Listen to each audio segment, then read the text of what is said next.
Welcome everyone to the Planning Board meeting of August 17th. We're going to start with the Pledge of Allegiance. Pledge allegiance to the flag of the United States of America and to the republic for which it stands, one nation, under God, indivisible, with liberty and justice for all. And I have the adequate notice statement. In accordance with New Jersey Statute 10:4-10, adequate notice of this meeting has been provided to the publications of record and has been posted here in City Hall. For the benefit of the interested public, this meeting is being live streamed to the city's YouTube page and also broadcast on Summit's government channel, which is Comcast Channel 34 and Verizon Channel 30. Any hearings on applications for development in this meeting are quasi-judicial proceedings. Any questions or comments must be limited to the issues that are relevant to what the board may legally consider in reaching a decision, and decorum appropriate to a judicial hearing must be maintained at all times. Please note that fire exits are to my right, your left, and at the back of the room where you entered. The city has a listening system to assist the hearing impaired. If anyone needs hearing assistance, please obtain the necessary equipment here at the dais and return it immediately after our meeting. Thank you. We have the roll call. Chair Balson-Alvarez? Here. Vice Chair Hamlet? Here. Ms. Bowen? Here. Councilmember Crisafulli? Here. Mr. Dalmasso? Here. Mr. Fellman is excused. Ms. Morrison? Here. Mr. Stern? Here. Mr. Staunton? Here. Mr. Golden? Here. You have a quorum. You may proceed. Thank you very much. We have an application tonight. Before we start, I've asked Nancy Holm to make a few comments just to set the stage, and then Mr. Werner will follow up. But before we do, Madam Chair, I believe we have a recusal. Oh, whoops, sorry. See you So later. we let the record reflect that the board member Del Maso remains recused from this matter. He recused himself last time. Thank you. Okay. Ms. Holm? All right, can everyone hear me? Okay. Good afternoon, everyone. Planning Board Chair, thank you very much for the floor. My name is Nancy Holm. I am from Serenian, Edwards, Buzak, and Nolan. I represent the City of Summit with regard to affordable housing matters. By way of background, the OE 190 River Road application before the Planning Board is part of the city's fourth round housing element and fair share plan, as was amended in March of 2026. Because it was included in the city's plan, which is as required by the Fair Housing Act, the city was obligated to create a realistic opportunity for the construction of the project, which included adopting zoning so that the applicant can come directly to the planning board for site plan approval with minimal variances. This zoning was required to be adopted by March 15th, 2026, in accordance with the amended Fair Housing Act, which was amended in 2024, prior to the fourth round beginning. That zoning was adopted in accordance with the Fair Housing Act. Thank you. Thank you. And Steve, did you have anything to add about the application in particular? Certainly. Just to be clear, this is a quasi-judicial proceeding, as our board secretary previously stated.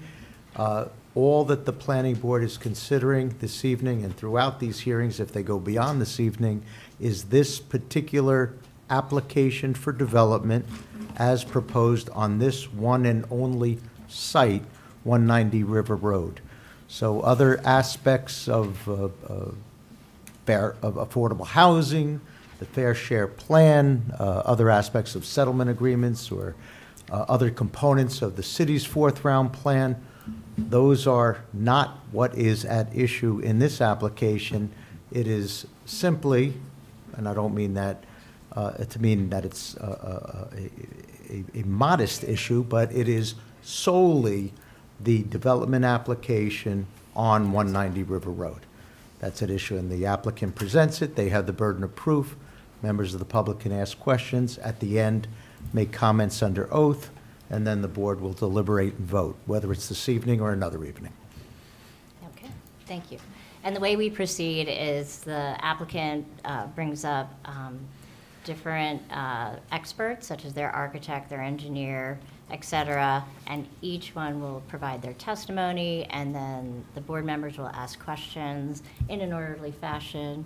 to each expert, and then the public will have a chance to ask questions of those experts, each one going along in order. So that's how we'll proceed. So are you ready? Ready to go. Okay.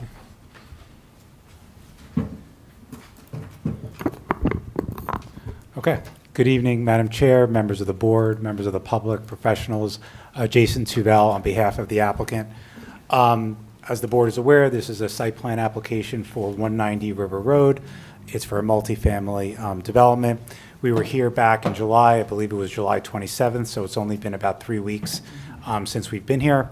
At that meeting, the board heard testimony from our civil engineer, Robert Frood. We went through the site plan extensively, and there were some comments that were made by members of the board, by members of the public, that we hope to also address this evening as well.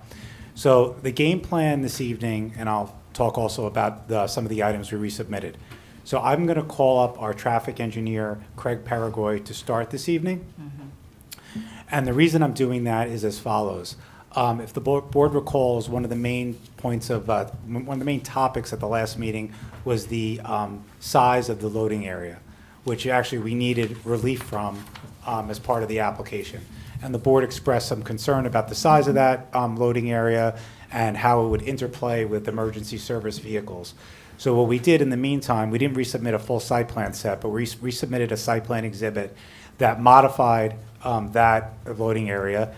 It now complies, and we've also demonstrated how emergency service vehicles can go through that. So I'm going to have Mr. Paragoy, as part of his traffic testimony, incorporate that as an extensive part of it, because it was something brought up by the board and by the public at the last meeting. He'll also go through trip generation, parking, and all the other facets of traffic engineering, but I just wanted to let you know that he was going to focus on that area.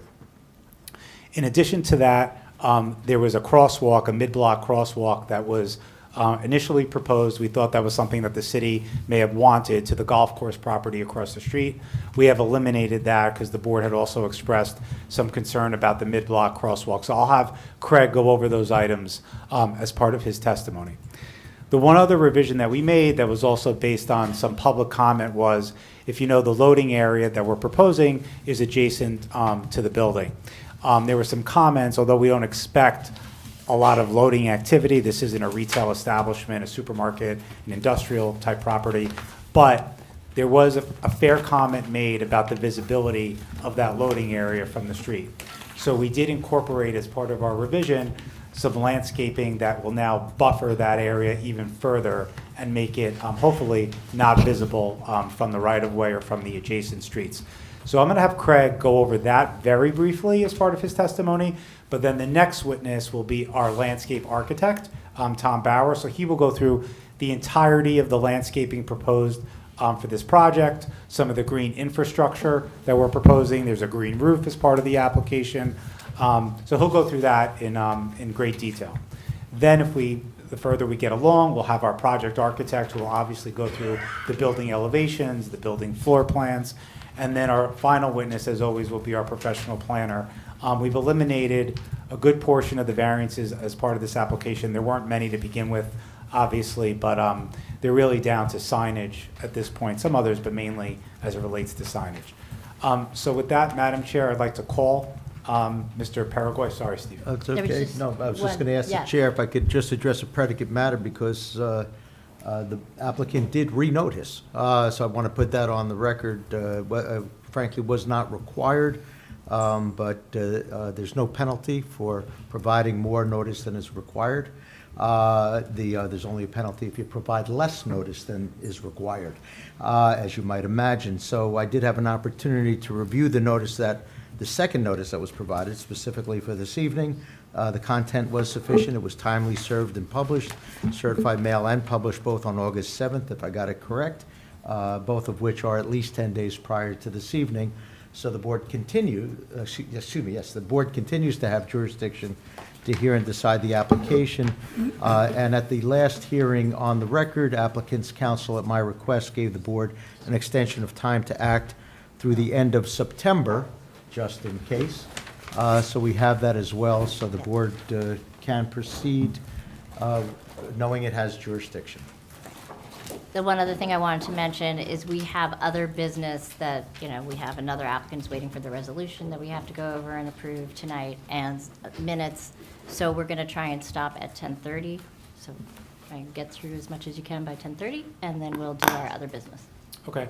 I guess the only other ministerial item that I just wanted to make sure was on the record, the board did request to do a site visit, or members of the board. That did take place, as far as I'm aware. So I just wanted to make sure that that was on the record as well. And if I may, Madam Chair, that the site visits by the board members were less than a quorum in any group that visited the site, and there was no communication, ex parte communications with any representatives of the applicant or anyone else for that matter, other than for limited to purposes of directional pointing as to what is where, or is proposed for where. That's all consistent with the municipal land use law and the governing case law, and frankly encouraged. Our board members do make visits. They also make, for lack of a better term, and I wish I could think of a better term, I call them drive-bys, to visit, to see sites as well. So our board members, who are volunteer board members, do quite a bit of work both before, during, and after these hearings that you see them at. So I want to throw a little kudos to our board members for their volunteer service. And All I'll right. stop there. Take it away. Okay, so I'd like to call our first witness of this evening, Craig Paragoy, who's our traffic engineer with Dynamic Traffic. Oh, I'm sorry. I thought you weren't with us last time? You didn't get sworn in last time? Okay. Yeah, you might have done everybody, that's right. Yeah, I did. There you go. See, I wasn't wrong. You remain under oath. I don't think I've ever seen somebody willingly doing it. That's without- right. I'm so used to it. There you go. There you go.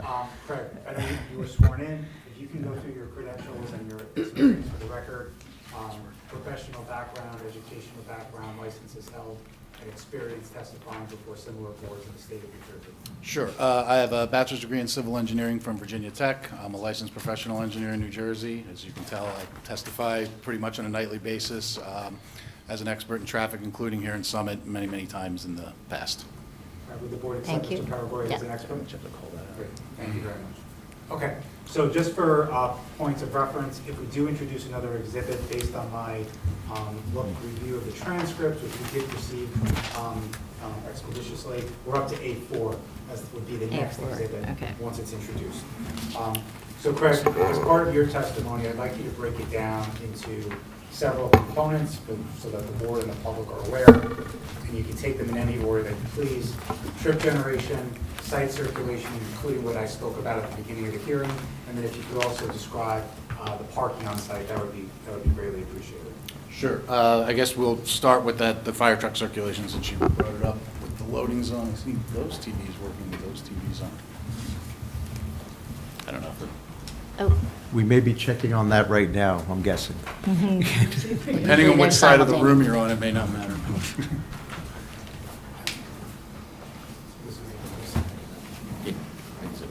okay.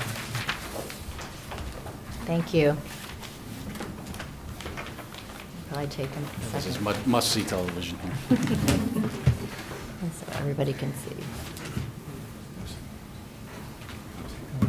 It's the That's same it. What do issue you we were think? having No earlier. I don't know why those ones won't work. No signal. Guess we'll all be focused in that direction. Okay. Yeah, okay. Okay. For those of you at home, we were just waiting for other monitors to. This is work. really all I have, is this one exhibit, and then the rest Okay. of it will just be me. Okay, and just for the record, this was submitted Yeah. 10 days in advance, this was part of the board's packet. Yeah. So Craig, if you could identify this for the record, please. Yeah, this is called Fire Truck Circulation Exhibit. It is dated today. And if you recall, at the last meeting, we had the loading zone that was right as you come in off of River Road to the left of the garage door. Right. And it was a little narrower, and the board expressed concern for two reasons. It didn't meet the requirements of the ordinance, which is a 12 by 60 loading zone. It now does in this exhibit. Can you slow that down? It's, Yeah, 12 by 60 is required, so it now meets that requirement. And the other concern was, and rightfully so, we knew that it would work fine with passenger cars and everyday traffic, but if a fire truck were to try to get in there, would it work? So we wanted to do two things here. We made that loading zone a little bit wider simply by bumping out the drive aisle closer to River Road, gives you the clearance. And then this truck, the yellow path there that you can see, is the turning path of a fire truck that could get in with. Steve, just for the record, this should be A4, even though it was provided, it has that yellow highlight on it. Yeah, it's So different, a little bit yeah. different. Right. So we should mark it as A4. I concur. Did you widen that to get that turning radius? Yeah, so, and we're showing here two trucks now sitting in this loading zone, which would be almost never occur. And the fire truck is able to make the swing and get past them. So I think that was a Much better. good suggestion by the board. We were, fairly easily able to accommodate it, as you can see here. Sorry, you're gonna have to talk Yeah, you know what? there's slower also a mic and- behind- Pull the there's a mic microphone behind closer. you. I don't know Yeah. if that helps too. Yep. Handheld maybe, Yeah. but. so everyone can hear. Okay. Okay. So that's the pretty picture that I have. Now the rest of it Right. is the edge of your seat traffic testimony, which I will try The not to be too concern long. was that a fire truck could not make that turn if there was a moving van there or a garbage truck there, which is also going to be happening in that location. It's now wider and will allow for a fire truck to easily get by. Exactly right. Correct? Yep. Thanks. And obviously with, All right? That's the question. I know, I shouldn't be talking, I should be waiting till you're done. Sure. Just a quick question. Can you just point out the emergency access on the other side of the building? for yeah, the emergency driveway is this other driveway. Right. I'm just having a hard time figuring out in my head where so that's coming off of, that's the one that DEP required? Yes. Okay.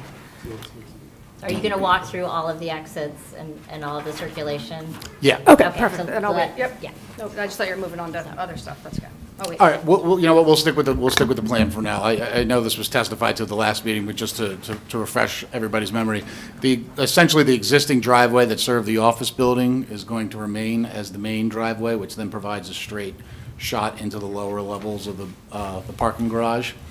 This secondary access is actually two requirements. The DEP requires it, and RSIS, if you provide more than 100 parking spaces, wants a secondary means of access for emergencies, or a boulevard, which doesn't really make sense here. So it serves two purposes as this emergency access. Yeah.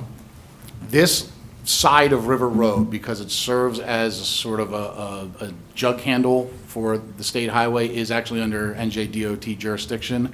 So we have an application pending with them for this emergency driveway. We've yet to receive comments back, but like I said, it's the requirement of two separate agencies. It's not something that they're really going to be able to push back on. It's just a matter of how it's going to look at the end of the day. So Will be up to the DOT. NJDOT and the county? Yes, and the county, it's very strange. The county's jurisdiction is the northbound side of River Road, and DOT's is the southbound. Okay. Yeah. Just as many review agencies as we can possibly fit in here, we're trying to do. Isn't Morris County somewhere right around there also? Probably, Morris I County didn't was think right. like across the street. Yeah, right across the street. Across JFK. Yeah, but we're not proposing anything there, so they're not involved necessarily in this. Okay, so now on to the traffic study. We submitted a traffic impact study dated April 29th, 2026. I'll take you through the highlights of that without. Sorry, time out. boring Does you. anybody have any questions on the On the fire update truck, on yeah. the fire lanes and the circulation around for fire safety? I have a quick question. If you considered, bad things happen, and what if there's also some flooding going on? Is that all possible as well? That's why the secondary driveway is there, because that's out of where it would be flooded. But the purpose here was, if the fire truck was responding and there wasn't a flood, they're going to go into the main driveway. And if there was a loading vehicle there, it would have been difficult. Do you want to point I to don't that care. so they understand where the secondary driveway Yeah, the is? secondary driveway, it's closer to this connector road between River Road and JFK Parkway. And it's, That would be Higher. high and dry. That's the reason one of the reasons we're Yeah. providing. And I think we said this the last time, but you reminded me of something. You did show this plan to the fire official and work through comments with that department, correct? Yes. Is that in our packets? Yeah, it should be. There was a fire department comment letter. Actually, just before the last meeting, Ms. Bowman, they issued an updated letter saying that they were satisfied with the design. Okay. But they haven't seen these changes that you just No, did. that we enhanced the, Yeah. no, that, unless, they could have been circulated, but we don't have a review letter on that. Okay. I just have questions on, and if you're doing it later, I can wait, but I'm assuming the fire truck reach you'll get to later. Yeah, Mr. Fruit did that at the last meeting, but we can go over that again, that's fine. Okay. On the opposite side of the building. On That's the fine. opposite, I just had a question, but it can. That's fine. Is now okay? You Or wanna do you want to wait? discuss on it now? It's up to you. If I know the answer, I'll Okay. try.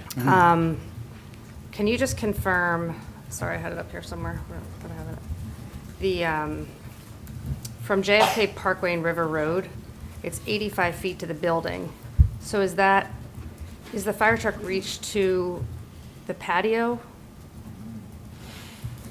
And I guess with that being said, would ground ladders be needed in addition to that? Where exactly, if you're talking about this connector road, they'd be able to get on. Yeah, to the- JFK Parkway and River Road.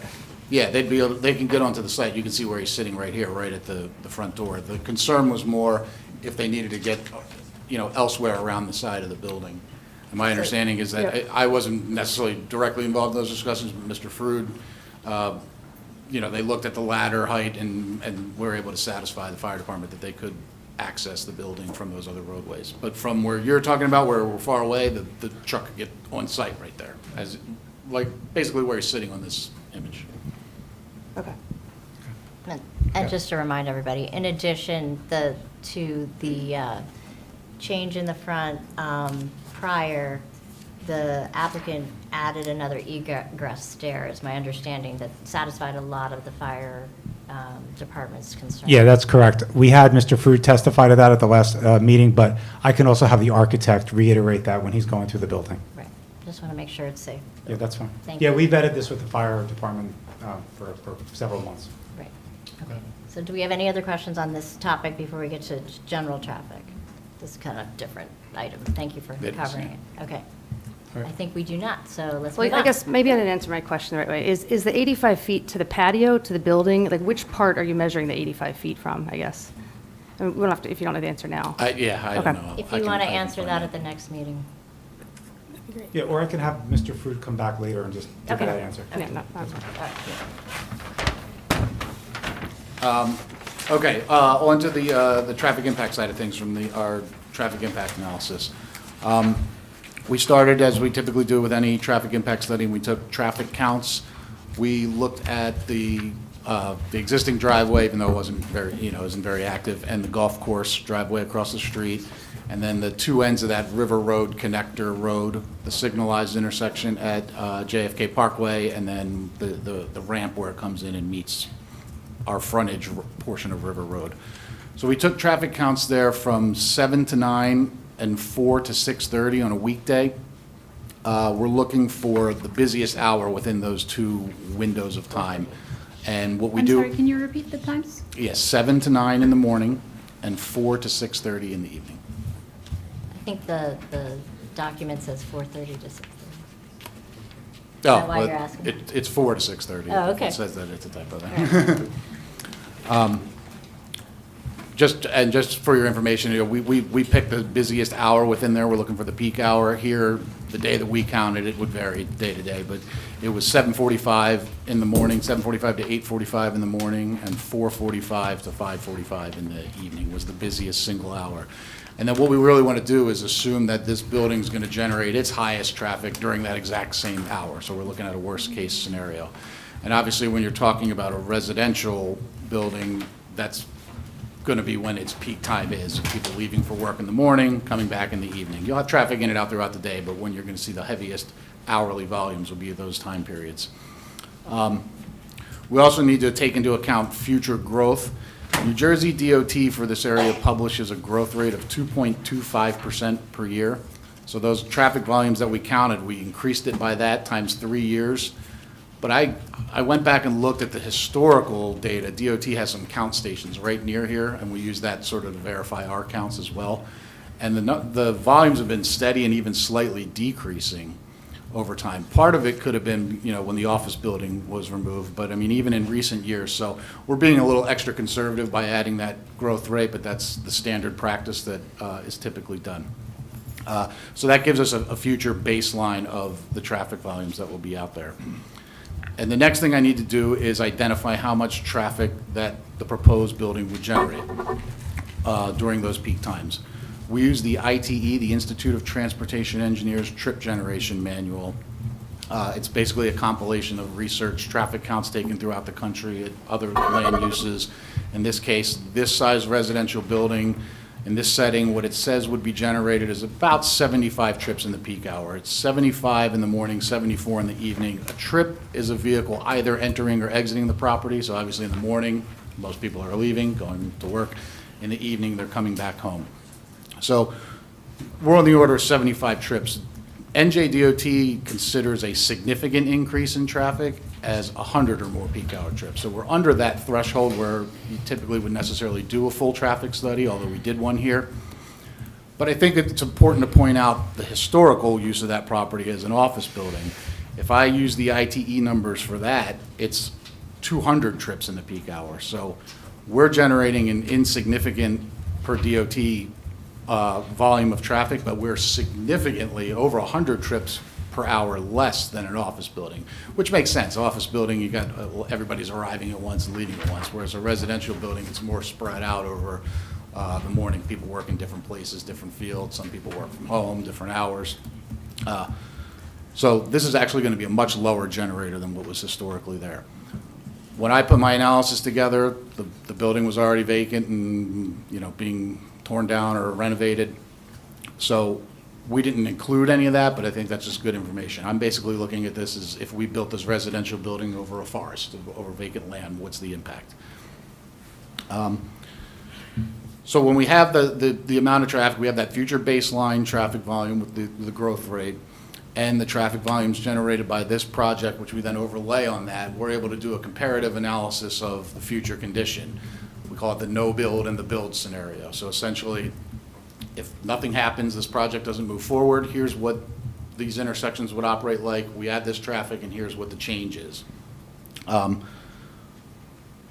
analysis is it's a pretty complicated software that gives you, based on the traffic signal timing, stop signs, lane widths, grades. There's a lot of input data that goes into it from what we collected. And it gives you a delay average delay per vehicle, which is then related to a level of service. I'm sure you've heard this from other traffic engineers. A being the best level of service or the least delay, with an F being the worst delay. Not exactly like grades in school, because you would typically design for peak hours a level of service D, and I'm sure none of us were aiming for a D in school, so I never like when people say it's like grades in school. But in this case, all the turning movements at those two intersections of the River Road connector operate at a level of service C or better, and that's with or without this project. So we don't even change any of those levels of service, which again I expected because it's generating less than 100 or an insignificant amount of traffic. But the analysis bears that out. The driveway itself, the main driveway on River Road, will operate at level of service B. So we have good levels of service. We're not changing those levels of service. And I think more importantly, we're getting rid of that office building that generated more traffic historically. So that's a big improvement, bringing a much lower traffic generating potential on the site.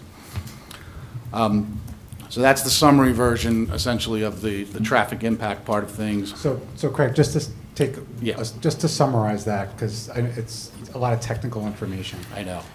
So the intersection that you studied, JFK Parkway and River Road, in the AM no build, which means if nothing occurred, correct? Correct. Okay.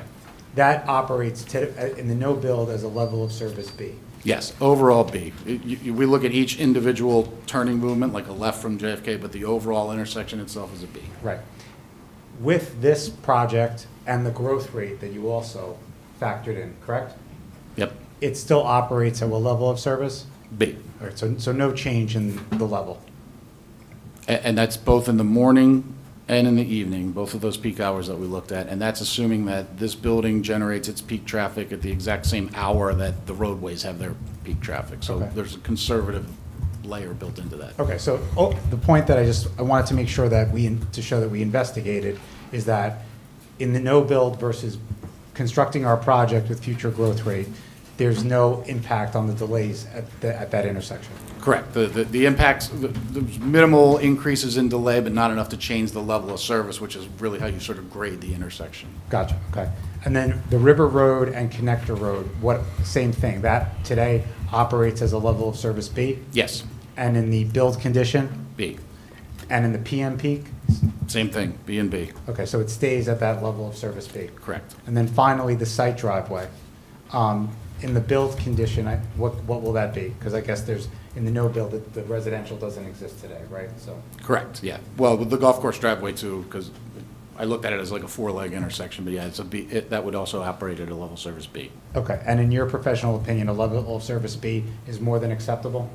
Yes, absolutely. If we were designing this as a new facility, you'd shoot for a D, like I said. Is Okay. kind of what the aim is for the peak All right, I hours. just wanted to make sure that was clear, so let's go to the next topic. Yeah, and you make a good point. And the idea is that the rest of the day, like we're looking at the peak on peak, so the rest of the day it's going to be better than this.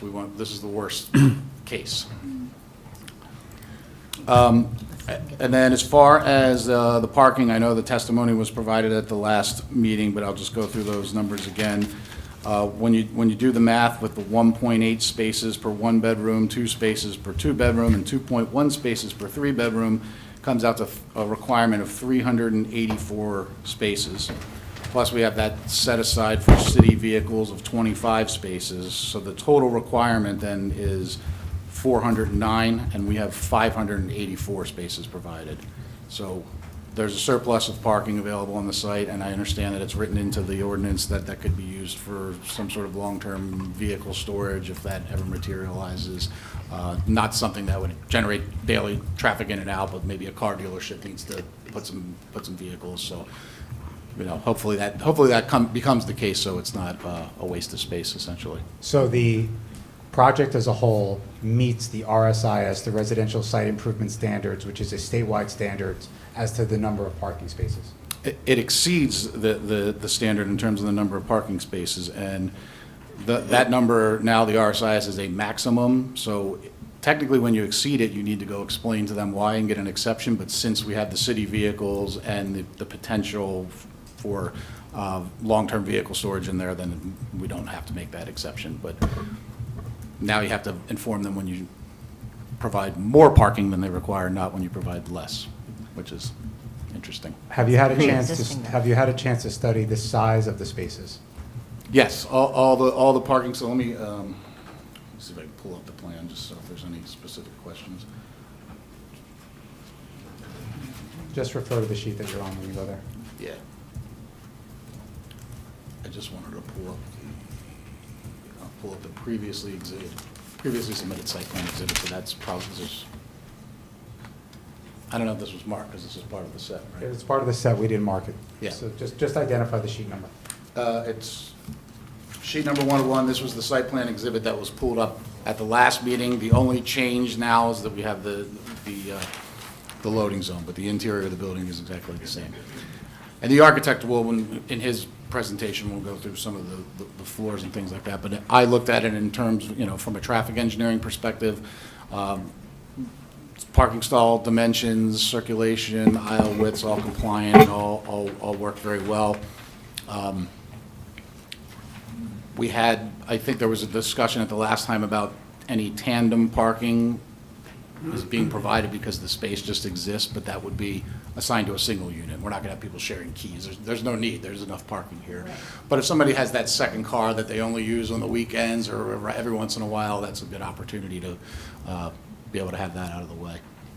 And Craig, can you speak to compliance with the number of ADA parking spaces? Yes, we're compliant with ADA and the EV parking spaces.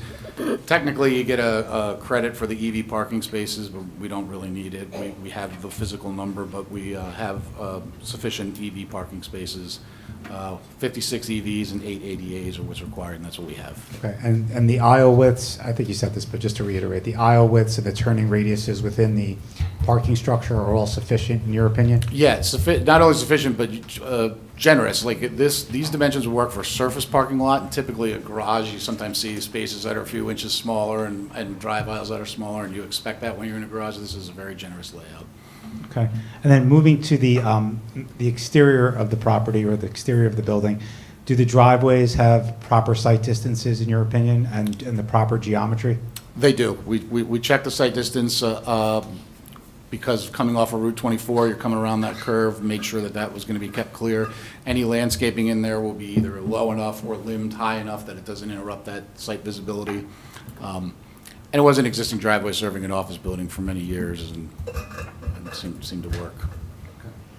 I guess we could have the landscape architect testify regarding the landscaping that we proposed over there, so we can hold off on that. And then again, not to be redundant, but on the outside, the drive aisles and turning radiuses are all sufficiently designed, in your opinion? Yes. Okay. Yes, and Mr. Fruit testified the last time in regards to circulation and deliveries and the fire truck and all those things, and I concur with what he said. We don't have to go through all that again. Okay, and then the last item, I mentioned this when we started the hearing. We did remove that crosswalk from the mid-block crosswalk. Can you just speak to that, please?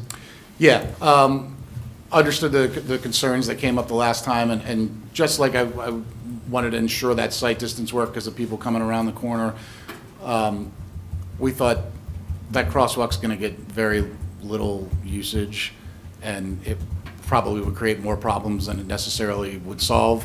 So we've eliminated that crosswalk. If there ever was the opportunity or the need for another crossing, it would make more sense to be at the intersection rather than a mid-block crossing across River Road, which comes with its own set of headaches, with multiple jurisdictions, as you pointed out. I think, Steve, just for the record, I'm looking at my notes on the markings. We should probably just mark this as A5, just because I didn't have this marked at the last meeting. It's just called site plan exhibit. So let's just, for the abundance of caution, just mark this as A5. Craig, what was the date on it? Oh, yeah. This is updated. I'm looking at the loading zone, so this Because is... it has the crossing walk Yeah. gone, Yeah. because I can't quite see it. This is dated August 6th. Yeah, this might have been exactly what we submitted So 10 this- days in advance, but we'll just mark it to be safe. Thank you. It was in a folder that said previously shown, so but it couldn't have been. Okay. So this is... All right, so that's all I have for Mr. Paraguay. Is there anything else you want to add?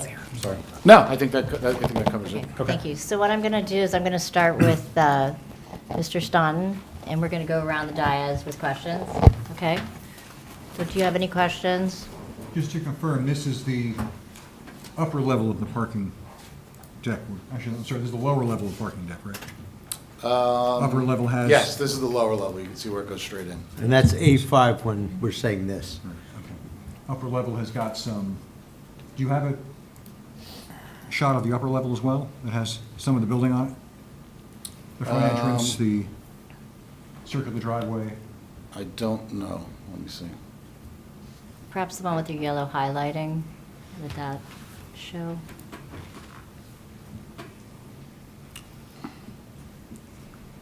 I know it's on the architect.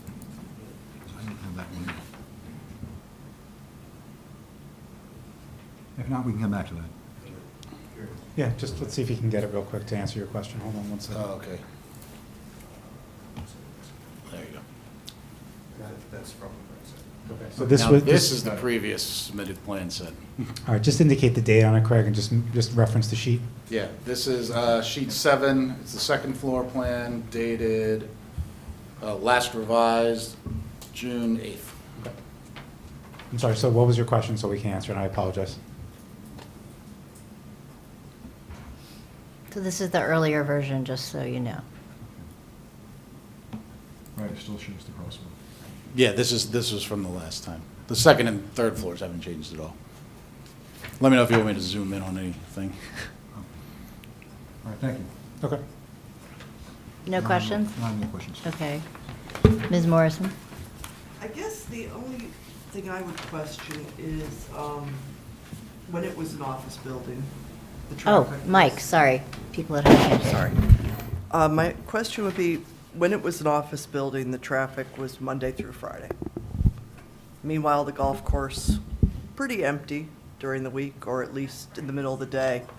Are there any concerns about, on weekends, let's say, the fishing derby, or, just a lot of traffic in and out of the golf course on weekends, and also now out of this residential complex? The peak hours for the weekend generally are going to be lower from this building, and the roadway volumes are quite often very much lower. So Right. the worst case is more the weekday, so no, I don't have any concerns about the weekend.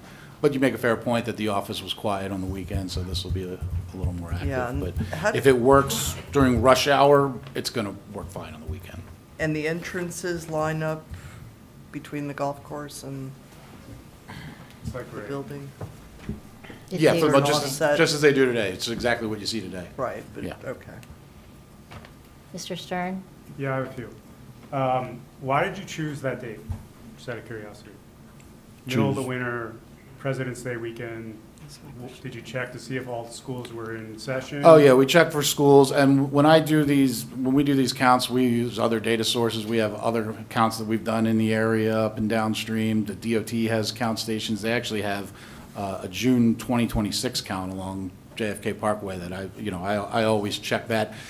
Of course, traffic volumes can fluctuate day to day, 10 to 15%, but if you're in the right ballpark with those numbers and using those other data sources to verify that, you're good, because we build some of that conservative nature into the analysis, using that growth rate that is not really happening and assuming a peak on peak takes into account those fluctuations. So there were no anomalies based on any of the other data that I have in the area. And did you include any seasonal adjustment? I mean, to Ms. Morrison's point, Thursday in the winter is very different than a Thursday in the summer, given the adjacency to the golf course? No, we didn't make any seasonal adjustment. You would do that if you were, near the beach or when, school's out, but typically day to day, you don't see that much variety. So in the summertime, you're right, there may be more people going to the golf course, but there's also more people on vacation, so less people commuting to work. So it tends to even out. And like I said, the DOT data has several days a week, and it goes back to, I think, 2018 with traffic volumes. And they're all right in the same ballpark. There's no anomalies. Have you ever driven River Road during Yes. rush hour during the week? I have. And what'd you experience? Once you get past here going south, it's gets a little rougher. I know that new signal went in there. Yeah. What was that? Maybe 4 years ago. And does the analysis include any of the additional approved developments? There's another one going up in Chatham, across from River Grill. There's the potential for a 55-plus community near the mall. Does it include any of that? Anything that was, that growth rate accounts for that type of thing. Anything that was in the immediate vicinity, we would specifically look at, but when you're talking about that kind of distance away, I mean, I know a couple projects I've worked on farther down the Triconal Park I don't know what's going on with that, but, that's a little bit farther down the road. When you're talking that distance, their specific traffic has trickled apart so far by the time it gets here, so that growth rate accounts for that. But if the golf course was being redeveloped with, another office building, that would be a different scenario where you would look more closely at that. And when you said you use the counts based on the office building being occupied, not vacant, right? Yeah, just for comparison No, purposes, yeah. Where'd you get those numbers from? I do the same thing, the ITE, if we were gonna build an office building, their latest rates for an office building. Because, Were you able to ever look at, like, what this specific, like, if you went back 6 years pre-COVID, office buildings 100% occupied, are you able to get any sort of traffic count going back that far? the DOT has the through volume counts, and they are, from 2018 was probably the highest, and then it's gone steadily down since. Obviously, there's a big dip in 2020. But I can't tell who was coming out in and out of this office. But by using those ITE rates, it accounts for like the post-COVID world. So that's what, if we were gonna build an office building that size on here, it would generate 130 more trips than what we're proposing here now. And again, my analysis doesn't take any credit for that. I just thought that's good information to sort of get an idea of the magnitude of difference. Thanks. That's all I got. Okay, thank you.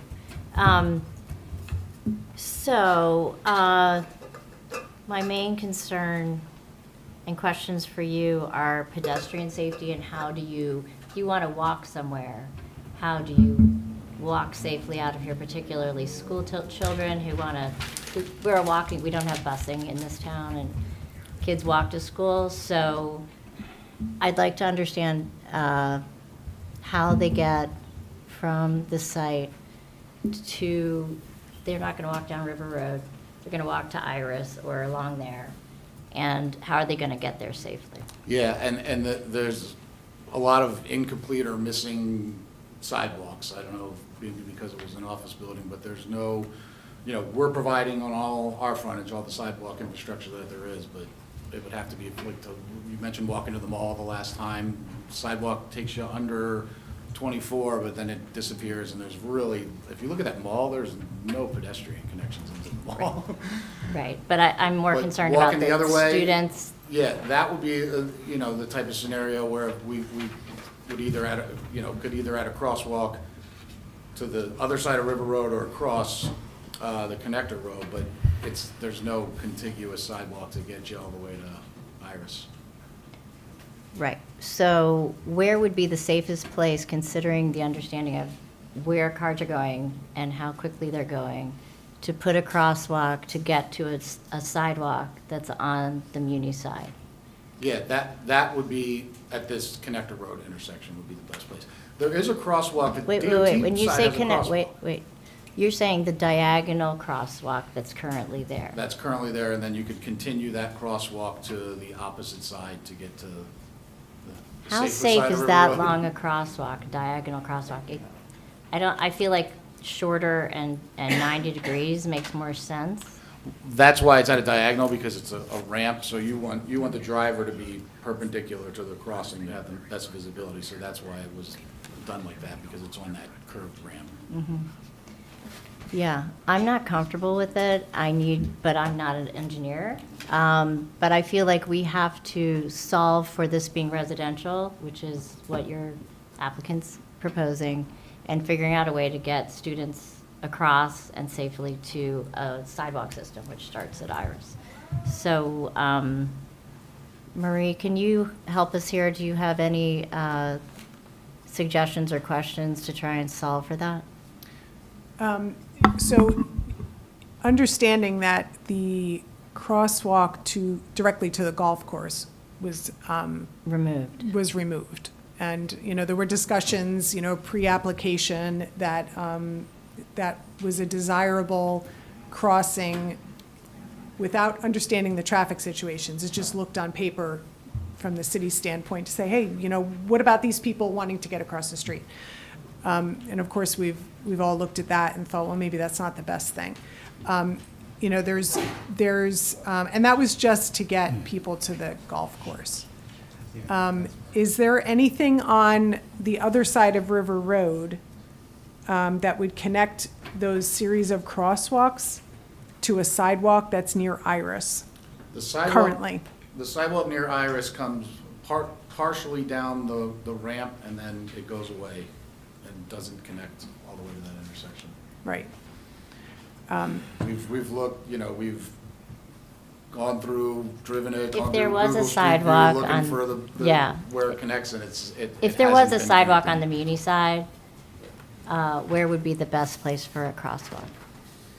If you had to put one in there, have you looked at it enough to see that an extension of a sidewalk, maybe 50 feet, would improve it? Is there anything there that would look logical to you? Can I just interrupt? Yeah. Okay. My suggestion is, this is a very important topic, and we got to get it right. And sometimes when you do this on the fly, when it's very technical, it's impossible to, or not, it's not the prudent thing to do. So I think I mentioned this at the last meeting, and I just don't think there was a lot of time with August and maybe some vacations. We should meet with your board engineer and go through this and get it right and see where we can do it. I have no issue doing How that to whatsoever. solve for that total problem? I also wanted to mention one more thing that Good. is more of an operational issue than a design issue. The applicant is providing a shuttle service to the downtown at the property. So I understand the school children's an issue because It's a they're not different taking the shuttle to go to work. But in terms of just reducing the amount of pedestrian traffic, there would be people utilizing that shuttle service that the applicant is providing. By the way, they run that shuttle service from their management company. They don't third-party it to someone else, so they control that. So I think between that and working with your board engineer to resolve the problem that you just mentioned or the issue, we're more than happy to do that. Okay, and we'll get testimony next time on that. Yeah, our goal would be to meet Yeah. with them, and then hopefully we can provide a design or some alternative that's acceptable Great. to your professionals on that. Great, okay, that sounds like a plan. Good. Thanks. Thank you. Yeah, Okay. and it's something that we've thought about. That's why Yeah, how would I know where the sidewalk could begin and end? Because we've looked No, everywhere. and I think it's in the best interest of the applicant to do it also, so Thank you. it's not just the city as well, so. Yeah. great, okay. I just want to check my notes real quick. Is there a way to memorialize that the long-term parking, the differential that makes this fewer trips from this site, now that it's residential, is that there are fewer cars? And when it was an office, it was up to 700 cars, some crazy number. Part of that is now just going to be long-term parking for something like a car dealership. Is that memorialized somewhere so that that doesn't change, and then we have just as much trip generation? So there's two things that would protect the board or the city on that. One is it's in the settlement agreement on the affordable housing. It mentions like, It defines basically what type of, but if the board, obviously, Mr. Warner can chime in, wants to make it a more express condition, if you want to have better language than we have in the settlement agreement, obviously you have the right to do that to ensure that use, the way it's I contemplated. know that's fully the intent, I just don't want it to. No, Yeah. we have no issue with that, and if we Change. want to even make it further clarity on that, that's fine. Great, I've never denied the opportunity for any of my boards to have a more explicit, detailed condition of approval in a resolution. I'm not going to start now. thank you.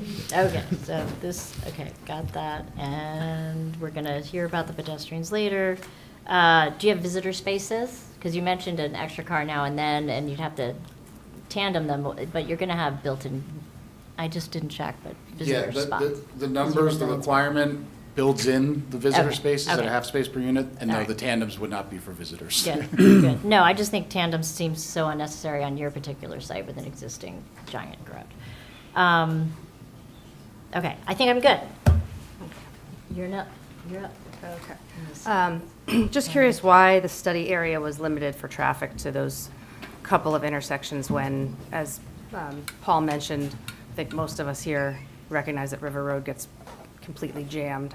Was there any thought of, looking into how it can impact the resident? The maximum impact are going to be right at this signalized intersection, because that's where, most of the traffic, some people are going to go back out on the 24, but that's where most of the traffic is. Then beyond there, it's dispersed even farther. So we're already just coming out of the driveway, an insignificant amount of traffic. And then they go left or right, so then it's even less than that. And then the traffic going south, where I know the concerns are, it's a very small number. So Okay. it's not going to, if we're not changing the level of service at this intersection that we're directly maximizing the impact, it's not going to change it there. I know that we're probably not getting the level of service Cs and Bs as you go farther into town, but it's the delta is what my focus is, and the maximum delta is going to be right at the site. Okay. Given that this application proposes 198 residential units, did you evaluate whether the school dismissal period creates a separate afternoon peak traffic? Yeah, we look, like I said, those DOT counts, they're all-day counts, and we're not getting a school peak here. And the school, I'll let the planner, we'll talk about the school children, but this is not going to have a But substantial how did you amount of look at the children. school, the afternoon school children when it was 4 o'clock, I guess is my question. The DOT counts, when I Okay. compare them up, before we do our counts, I look at for whatever information I have to see if that situation might occur, where you have a big bump because the school's nearby. There's no school like in the immediate area. I guess, Craig, And it doesn't. Just to be clear, the DOT data that you're describing, that I think you mentioned, goes back, I think you said almost about 8 years? 2018 is, yeah, they have data back to 2018. Okay, so the reason that you're relying on that is because it has counts throughout the day, correct? Yes, yeah, they're 24-hour counts. And Right. DOT is saying that River Road is currently running at a level B at 5 o'clock? Is that correct? No. My analysis Okay. is based on my Just counts. asking. I Okay. use the DOT data to make sure that I didn't go out there on a strange day or get some Right. weird information or why is this off by like 50%? I validate that. Okay. I also look at that to see if there is some sort of peak. I mean, obviously, you can look and see if there's a school right across the street or right in the area, then it's a concern. But some places you do have a bit of a school peak, and that doesn't occur here. Okay. It's literally the rush hours are the busiest. And that data of the DOT data is in the traffic study as well? No, it's public, it's online. Okay. You can just provide that for us? That's fine. Yeah, of course, yeah. How, can we ask the shuttle, can we have it somehow not go through the residential streets, like a certain, can we see what the plan is to get the shuttle to? Oh, yeah, I can, you want us to just provide as an exhibit, like the path? Yeah, that'd be Okay, great. Yeah, that's that'd be great. fine. And then, are there handicap electric vehicle chargers? Yeah, oh, I'm sorry, I thought we Yes. went over that. There's 8, is it? Can you When you just- said there was Yes, there are. ADA accessible? Yes, Okay. whatever the requirement is. Then, I think that might be it for me, for right now. Go ahead, Susan. All right. I'd like to, well, first of all, have you done a traffic study for an office building conversion to residential? Presumably that there will be children living there. Have you done that before? Yeah, quite a few. For me, I would like to see the data between 3 and 4 as well. If you can go down from 4 but down to 3, because I'm really concerned about children getting in and out of this building. And I'm looking at, I'm imagining a child or a mom or someone going down that service road toward River Road. So let's assume, first example, the parent is in the car with the child. So they go out of the driveway, they're in the right lane presumably, and then immediately, I'm going to use a technical term, have to ooch to the left lane because they're going toward town, presumably toward school. And I'm thinking there's going to be a lot of cars there, and that ooching process is going to be much more complicated than it was before. Because the regular flow of traffic is people coming off 24, coming down, and sort of setting their car into the lane they want to be. But these folks are, in a very short period, going to be going from the right lane, having to ooch, into the left to go into town. And I'm just wondering how you quantify that, how you describe that, and if there's any extra danger associated with that.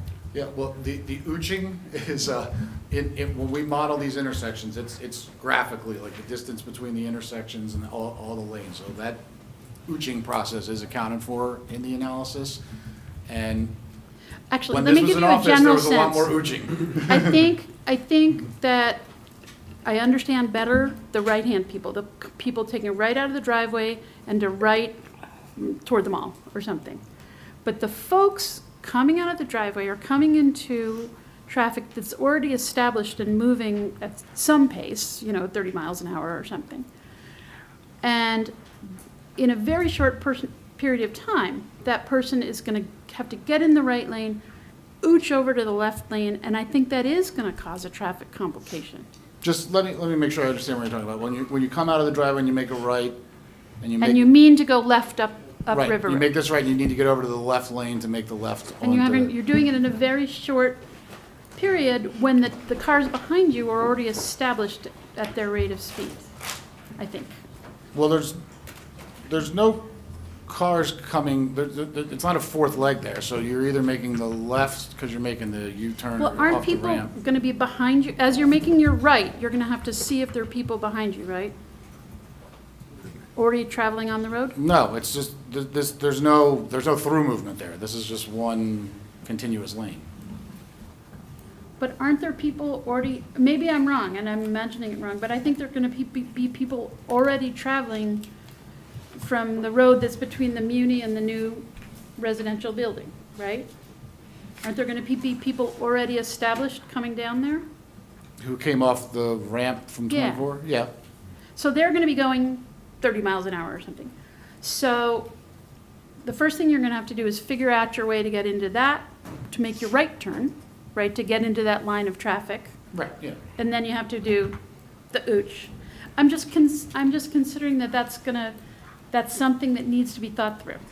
So I guess that's why I asked Craig when he was testifying that all the site distances made sense, so everybody can see in each direction. And then the other question I had is, I guess you should have said, the police department also. They did, yes. Do they have any concern with the traffic movements? No.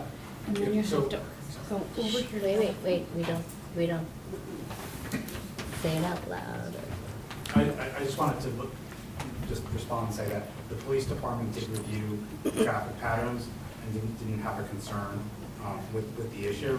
And we also meet all the site distance requirements that are required under all the proper methodologies that we have to consider. All right, and I also am going to want much more fulsome data for, I'm assuming it's going to be very few children walking to school from this building, but the ones that might be walking are kids in high school, because it's not that far.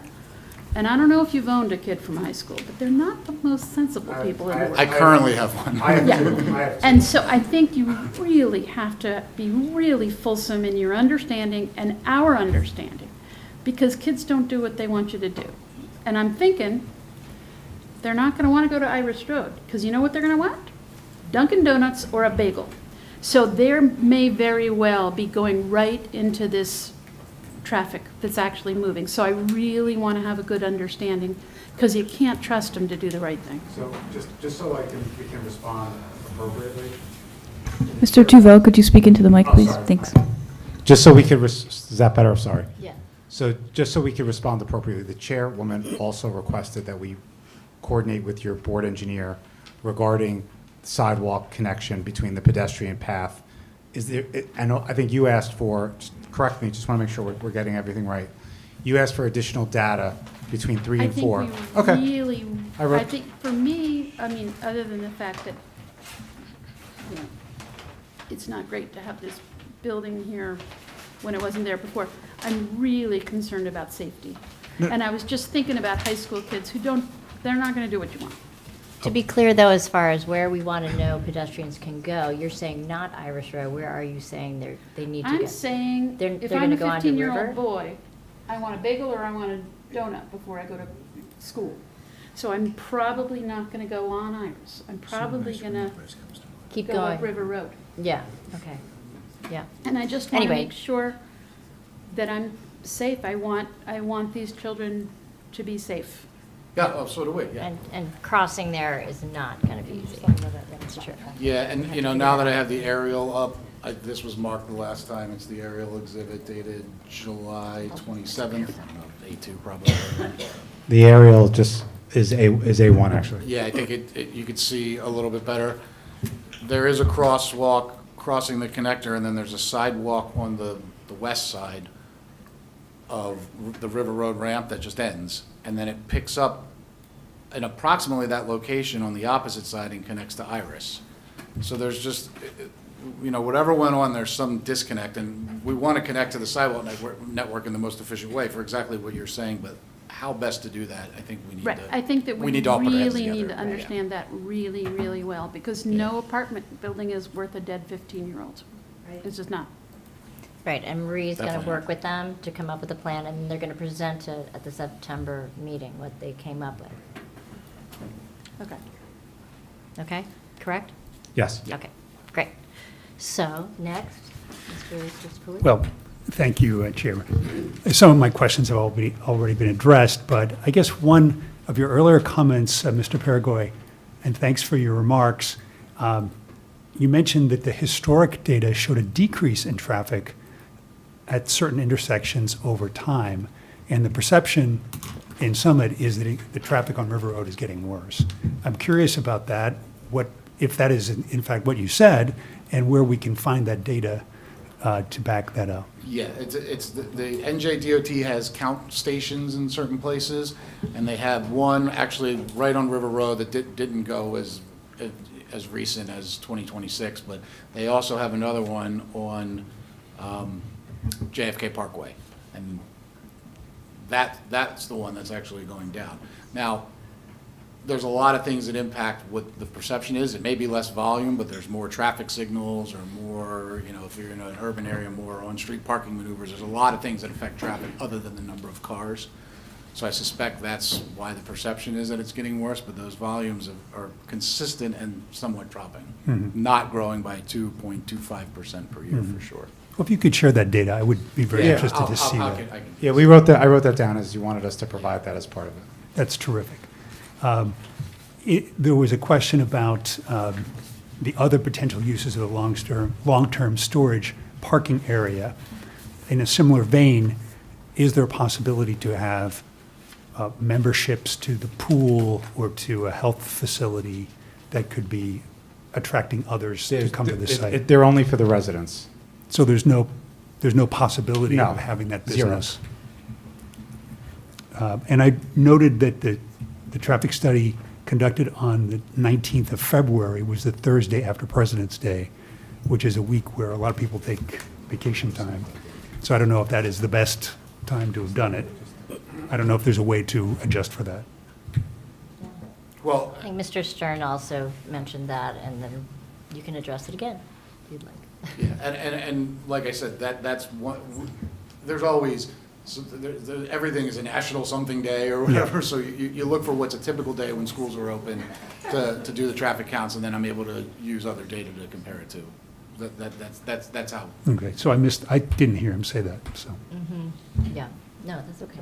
yeah. It's a valid question, because it's typically a lesser, a lot of people are away, so.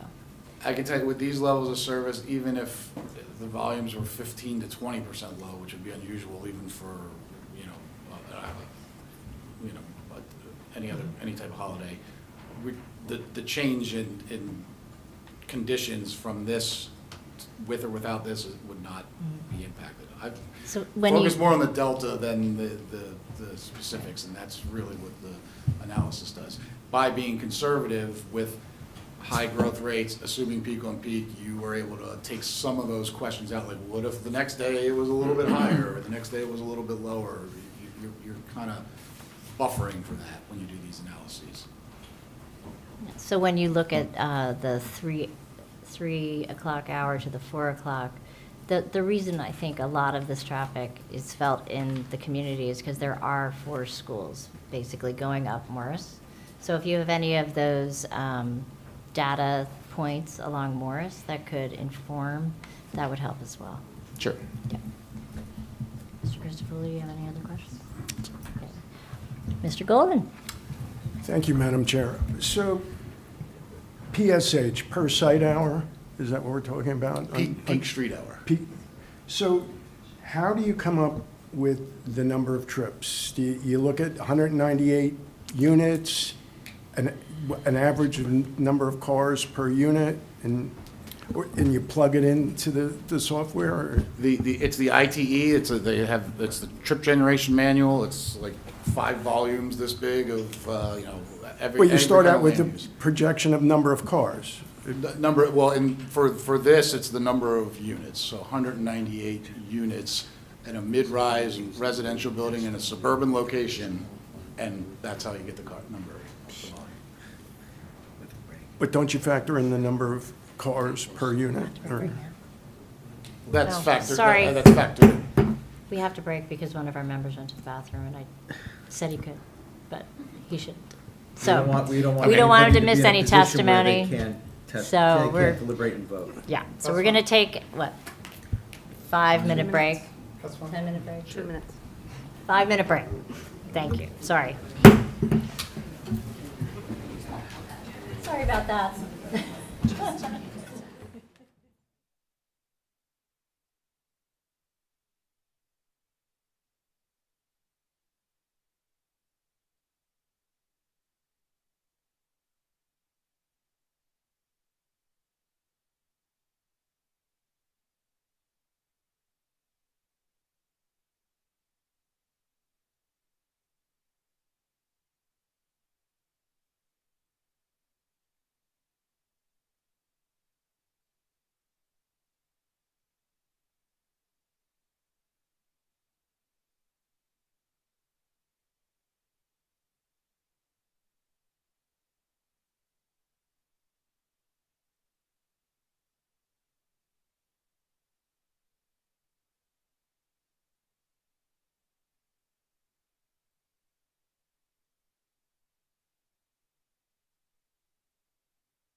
ready to proceed? I didn't know we had an injured. I didn't either. Either. Did not know she was injured either.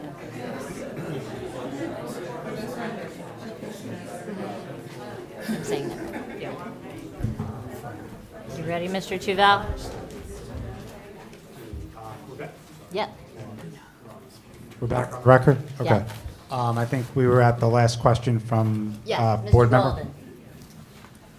Golden. So Sorry to interrupt. The trip generation data. So the ITE publishes traffic counts that are conducted at various land uses throughout the country. In this case, like I said, we're looking at a mid-rise residential building in a suburban location. They have dense urban and center city, because obviously the traffic generation characteristics are different. Residential is one of the most studied land uses that ITE has, so there's a lot of data. And the independent variable that you use is the number of units. So of buildings of this nature, somebody sat there and counted how many cars go in and how many cars go out, and then you get a rate from the number of units. So that's what we do. Thank you. Okay. So, we've asked all our questions. Any follow-ups real quick? I just have one. Oh, okay. You mentioned there's a letter from the police on, when we were discussing before. I don't think it's in our packet, so if we could have that sent to the board Regarding the. regarding the, The exiting and the movement, remember? yeah, I saw the response letter to, I saw like a one-liner, but if we could get the original letter just for the packet, that'd be great. I don't know who, I guess it'd be you, I'm sorry, Jessica. which was it? The letter from the police chief Regarding the new drive, regarding the new driveway and site triangles and. Okay. What was that? Was that from the informal TRC? I think there was something, I'll double check. I thought there was something from the police department in the packet, but I'll double check it. I think it just says no comments that I. Yeah. All right. My- It was, yeah, it my was something that recollection wasn't is included in Yeah. staff comments? Something longer than what was included in the staff comments? I guess would it be appropriate to ask what was in the TRC then? Is that, if it was in TRC, if there was a document in TRC? I was sitting in the TRC Yeah. meeting, and there was, the police officer Yep. was in the room, somebody mentioned the driveway, and, oh, no, we're good with it, so that was my recollection. What got in writing, We should, let's get that in writing, please. From whoever's in the city is responsible for, I guess, obtaining those So documents. just some kind of comment from the police chief about I'd say circulation? a formal written report. Yeah. And maybe it should, after Marie works with them regarding the pedestrians and that whole area, maybe then they can look We at could it. also include the police department in those discussions, too, Yeah. if that's Yeah, something that's that you fine. want us to do. I think might be more relevant then, actually, so. Okay. Good idea. here, we did Okay. get something in writing from the police. I knew we did, but I didn't have it in front of me. Just say what the date is. It's dated June 30th. No, that's the comments due date. They dated June 30th. And the police said, I just asked that the guidelines set forth for traffic safety are followed without any deviation unless permission is granted ahead of time by the SPD. All right. And like I said, my personal conversation with them in the TRC meeting, when we talked about the driveway, they were happy that it's staying where it is. Based on their But based on the experience. comments that we had before, we're happy to incorporate them in those discussions. But yeah, I knew they issued some comment letter. And we're going to have some changes, so that, That's fine. go over all That- that. Okay. That's I fine. just Great. want to confirm, Vice Chair Hamlet, that was included in the staff comments, but that's not what you wanted?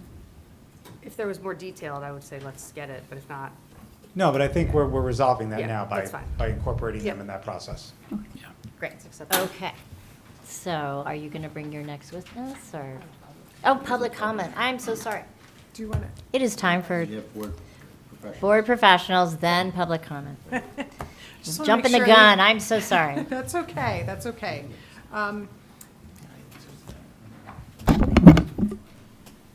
Could you talk about some of the site distance at the entrances and exits onto River Road? Yeah, the site distance from exiting the driveway looking to the left is obviously the most critical, otherwise the road's pretty straight. Yeah, okay. Is it just the driveway? I'll pull up the site. I just wanted him to pull up the proposed, so. Yeah.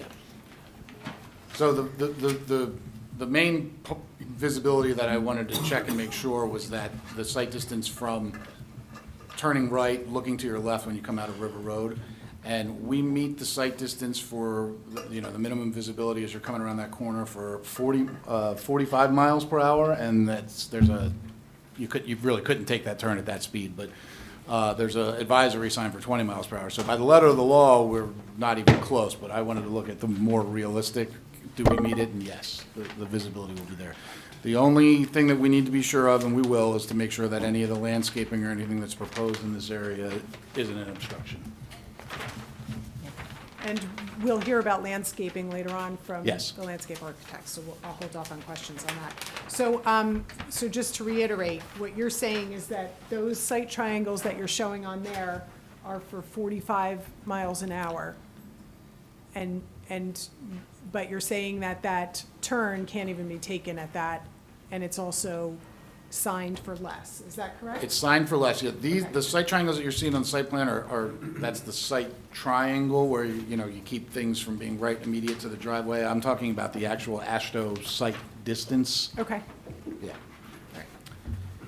And if you like, we could put that on the plan as well, probably. a good idea. that would actually would be good, right?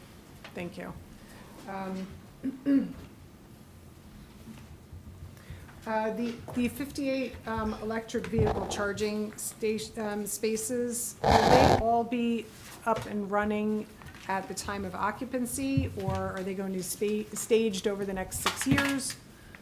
I think we would just comply with the statute in terms of the phasing requirements. Okay, you would put some of them in at the beginning and others. Right, we would few, at a minimum 3 years comply. later? Right, we would at a minimum comply with what the statute requires. Okay. And I know that since we're, and I'm sure you're aware of this, but I just want to put it on the record, now that we're changing some of the engineering plans for the width of the roadway, the loading space, just want to make sure they're incorporated into the plan set. Yeah, no, of course. We just wanted, like I said, there was only a few weeks between meetings, and I know that that was one of the board's, like, you know, main comments, so we just wanted to get that in. But yeah, the full set would be updated, there's, Great. of course. Great, and I appreciate that there was a short amount of Yeah, time, yeah, and, you know, it's much easier for me to review those as well when there's only a Yes. small change, so I appreciate that. No problem.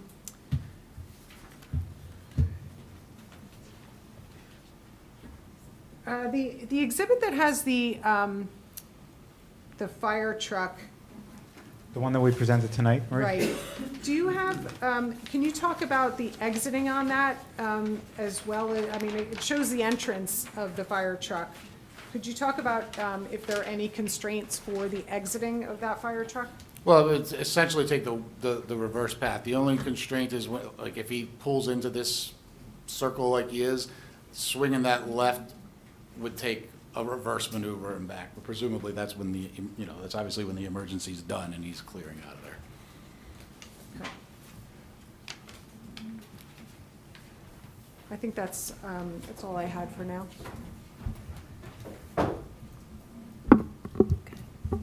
Yep. Madam Chair? Mr. Sykes, also, I forgot to swear you in because I swore in your colleague last time. That's what I So figured. do you swear to God or affirm testimony you're about to give is the truth, the whole truth, and nothing but the truth? I do, Thank you, and I know you're going to ask questions first, probably. But certainly. And just to identify myself, Edward Snikus with the firm of Burgess Associates, filling in for Joe Burgess this evening, Thank you. who's out of town. Just a few quick questions with regard to the site distances from the entrance.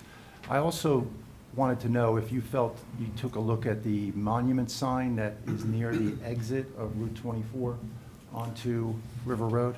I did. I used that as basically the limiting factor for the visibility. Okay.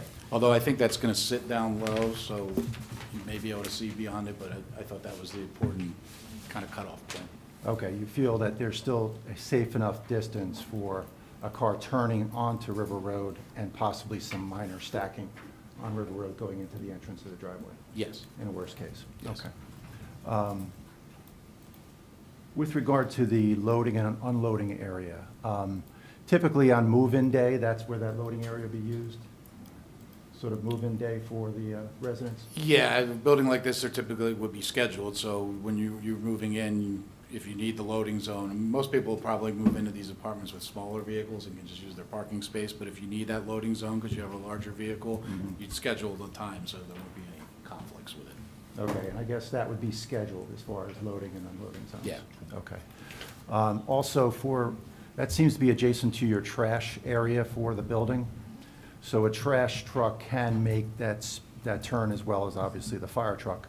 But then the trash truck to leave the site would go up and around that same, I guess, drop-off area at the south end of the building? They could, or they could, we consider the possibility of them coming out of the emergency driveway when it's a delivery vehicle or something like that. Okay. Because it would be a little bit quicker, but they could circulate. But the trash truck wouldn't do the emergency Yeah. access at that point. It would go up around. But they can They make go the up. turn at the Yes, drop-off area. yes, just That's this really big my fire question. truck gets a little tight. Okay. And most of the deliveries, I would imagine, would be your parcel vehicles like UPS or Amazon. They would go up to that central main entrance at the south end of the building. Yeah, the loading zone would be for like building function loading, like move in and move outs, or, you know, if somebody ordered a refrigerator or something like that. Got it. Okay. And I'm sorry if I didn't hear this or wasn't aware that this may have been covered by the engineer, but the generator that's proposed for the building, is that natural gas? Do we know? Or is that going to be diesel fuel? Natural gas. Okay, so there's no need for a delivery for that then. Thank you. No further questions. Okay, thank you. So now, I think we can go to the public. Is it, just to clarify, this is just questions of this witness based on their testimony? Yes, the traffic engineer. Okay. Yeah. So what you do is you come up to the podium and you state your name and your address and ask questions of this witness. If you have a question about architecture or something, then you just wait until that witness comes. Okay, thank you. Hi, I'm Carly Mulvey. I live at 7 Iris Road in Summit. I have a couple questions. So I'm going to go slowly here. So I apologize. But I just want to make sure I read your traffic study. It's very thorough. There's a lot of information. I want to make sure I understand the baseline correctly. So we're talking about two hypothetical scenarios. We're talking about no build, which is currently a vacant office building that we're assuming is fully occupied, but in the current environment. No, I didn't assume that in my analysis. Okay. It's vacant now. I So you- did my analysis as if we were doing this over trees. Vacant. So is there any sort of base of like as-is traffic on River Road and then a no build and a residential? Yeah, the counts we did are the 2026 volumes. We grow them, this case I did 3 years to get to 2029 baseline volumes. Okay. Analyze that, and then I add the traffic from this project, and then analyze it again and see what the difference is. Okay. Okay, so your baseline is as is. Yes. it And is. then a hypothetical residential. Right. Okay. Yes, the office, that was for information, but I didn't take Okay. credit for that. Okay, so the assumptions that you put into your report are very important for the residential aspect of this, because that is hypothetical. So the assumptions of the traffic and the build and the cars and the growth rate, those are very important. Yes. Okay. So I'm going to start with the 2.5% growth number. So we're all very familiar with this, right? We're all residents of the town, although it's a county road. We all use this all the time. And there's a ton of complaints about congestion and traffic. So I think we can all align there as a base. I worked with the city of Summit for 3 years recently to get the no left median that is now on Iris Road from River Road. Right.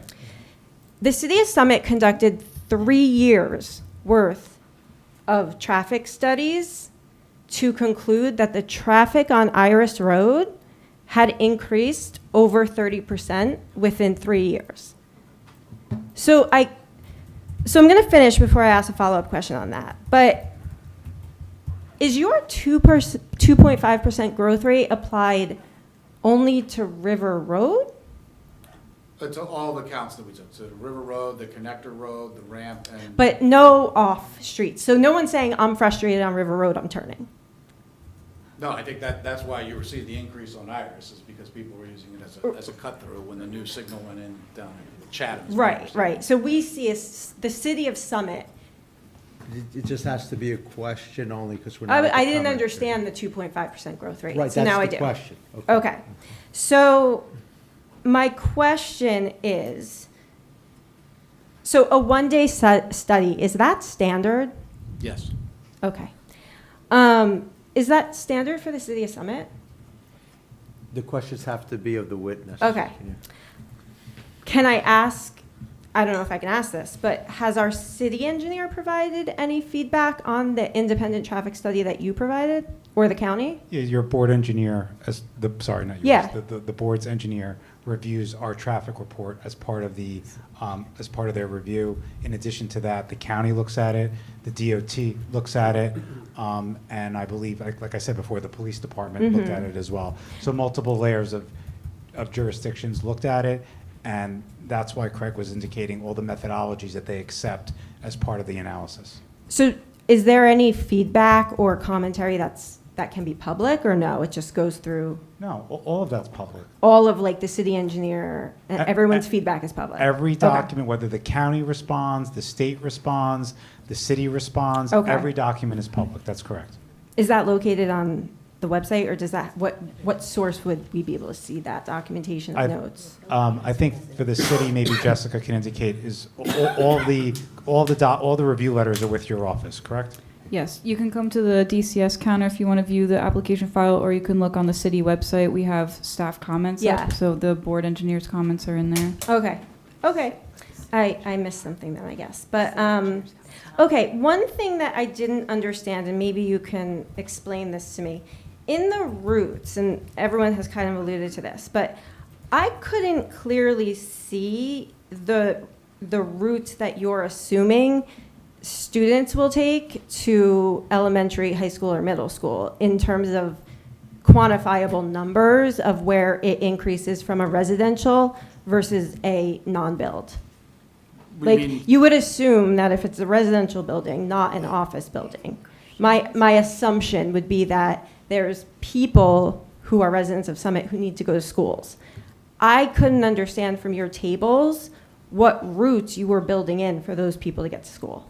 But we were just having that discussion. We've been looking into it because the sidewalk network is so incomplete around here, and there's so many different options on how to connect it, that we're going to work with your board engineer and the police department to figure out the best way to do that. But just cars alone, I mean, elementary school students, you're not going to have a first, second, third, fourth grader walk. They're going to be driven. So that wasn't built into your assumptions. That's built in then, yeah, because any other building that the ITE data counted would have had children who were being taken to school and not, and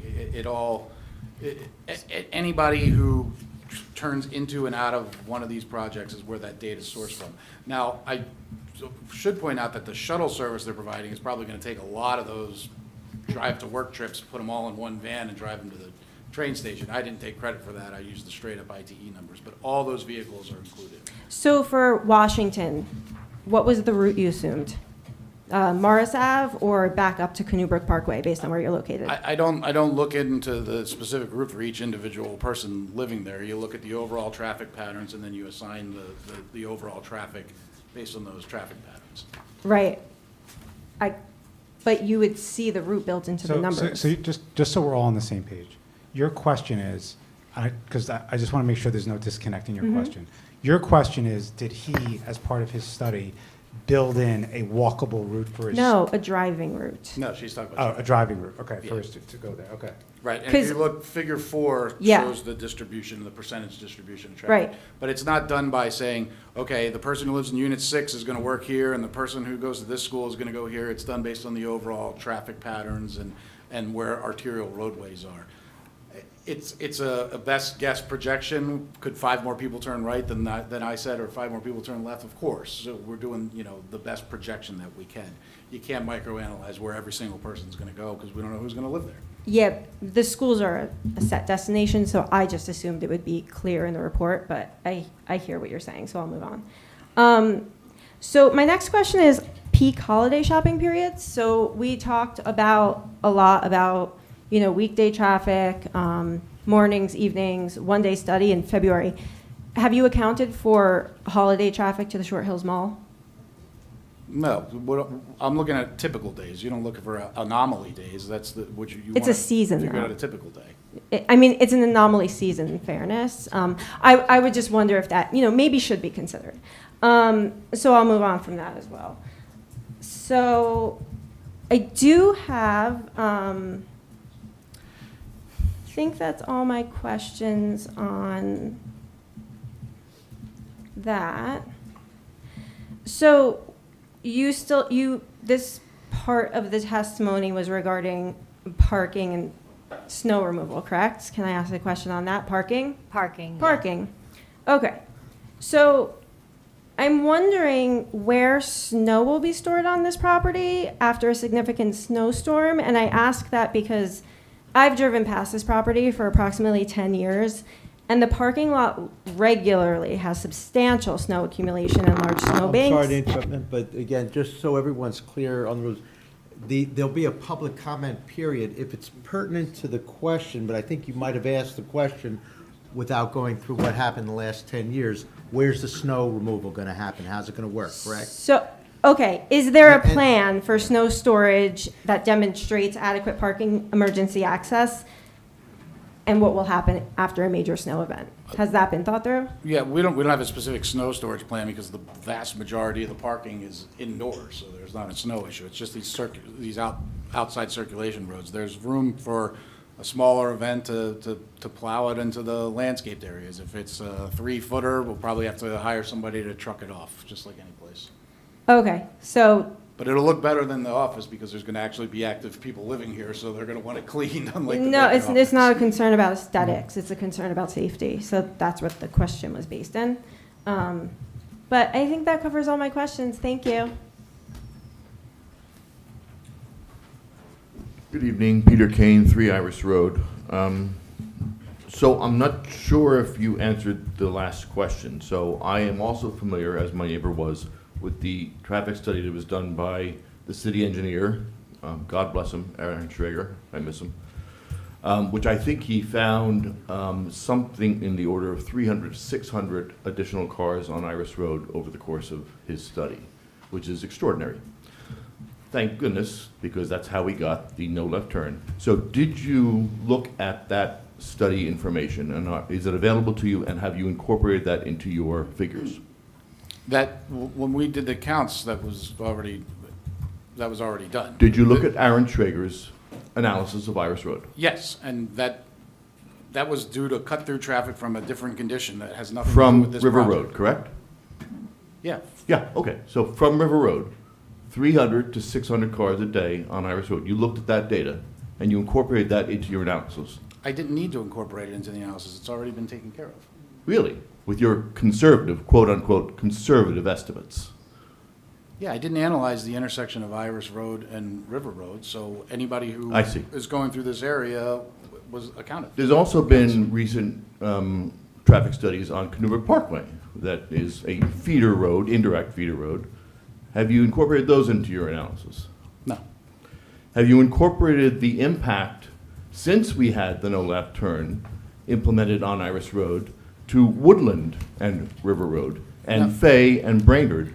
I'm not doing a traffic study for the city and for their circulation issues. I'm doing a traffic study to determine the impacts of putting this building. And we're trying to determine the quality of life. Thank you. And Have that's you what this done- does. The change in your quality of life or the change in the traffic impacts from this building is what my report was. Are you aware of the impact that the current construction traffic has had on ancillary roads? That's irrelevant. Okay. The sidewalks, why was the crosswalk eliminated? It was a concern that it was like kind of in the middle of the block, in the middle of a stretch of road where you're coming off a highway ramp. It just didn't seem like the best place to do it. And then it just crosses you to the golf course. It still doesn't connect you to any place else. So at some point, wouldn't we thought provide the a- crosswalk was I'm needed. sorry, sir. In fairness, you have to let him finish the answer As to your does he question. let me Sir, finish. As does he let me finish. Sir, and I'm not done yet, so please let me finish. Please do. Thank you, sir. He has to finish the answer for it to work properly under the law. he has to allow you to finish the question for it to work properly under the law. So I'm asking you both to do that. Okay? Thank you. I appreciate that. Thank you. Please proceed. So instead of putting that mid-block crossing that just gets you to the golf course, we want to make sure we connect to the existing sidewalk network. And we want to do that in the best way possible. And there's going to be a team approach with your board engineer and with the police and our team to make sure that we do that the right way. Have we looked at the possibility of extending the, by my count, about 15-foot of sidewalk extension from the corner of Iris to, on River Road towards the golf course? Have we looked to extending that down the grassy median towards the golf course entrance on the golf course side as a sidewalk option? That's an option. There's a lot of options. We need to figure out the best way because I would there's recommend kind of that you piecemeal. look at it. I beg your pardon. I would recommend you look at it. Okay.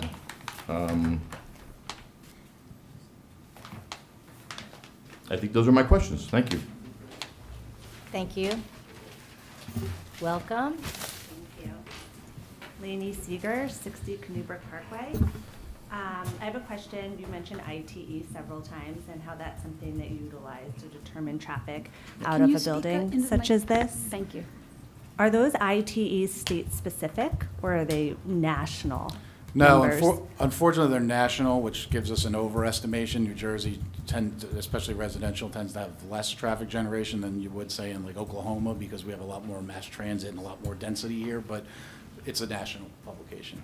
Okay, so it's not specific to the state of New Jersey? Correct. And then in the last meeting, there was mention for the traffic pattern that only a box truck could fit for moving. Does that now change given for move-ins and move-outs? Does that change given the new driveway? Yeah, the loading zone could fit, a tractor trailer if need be, but that's not the type of moving vehicles we see at a building like this. Okay, I mean, my mom moved one bedroom into a building like this and used a full moving truck, but, okay, thank you. Thank you. Welcome. Thank you. Lisa Allen, 27 Plain Street. Couple quick questions. Does this, it doesn't sound like it does, but does it trigger busing? I think it's a good question, but I think it's more of like a Board of Ed question. The Board of Ed would be in charge of busing, I think. I don't really think it would be something that the traffic engineer could answer, but it is a good question. But I think it's more for the Board of Ed than it would be for the traffic engineer. Okay. Do we know how far away? I think it's like a mile, that you have to be within a mile of a school. Craig, do you know the answer to that by any chance? I Okay, don't. that's okay. We can, okay. So does it trigger busing? That was the first one. To confirm, I was confused, and Ms. Bowen brought something up in terms of going in and out of traffic. So are there entrances in and out on both sides or only on one side of the building?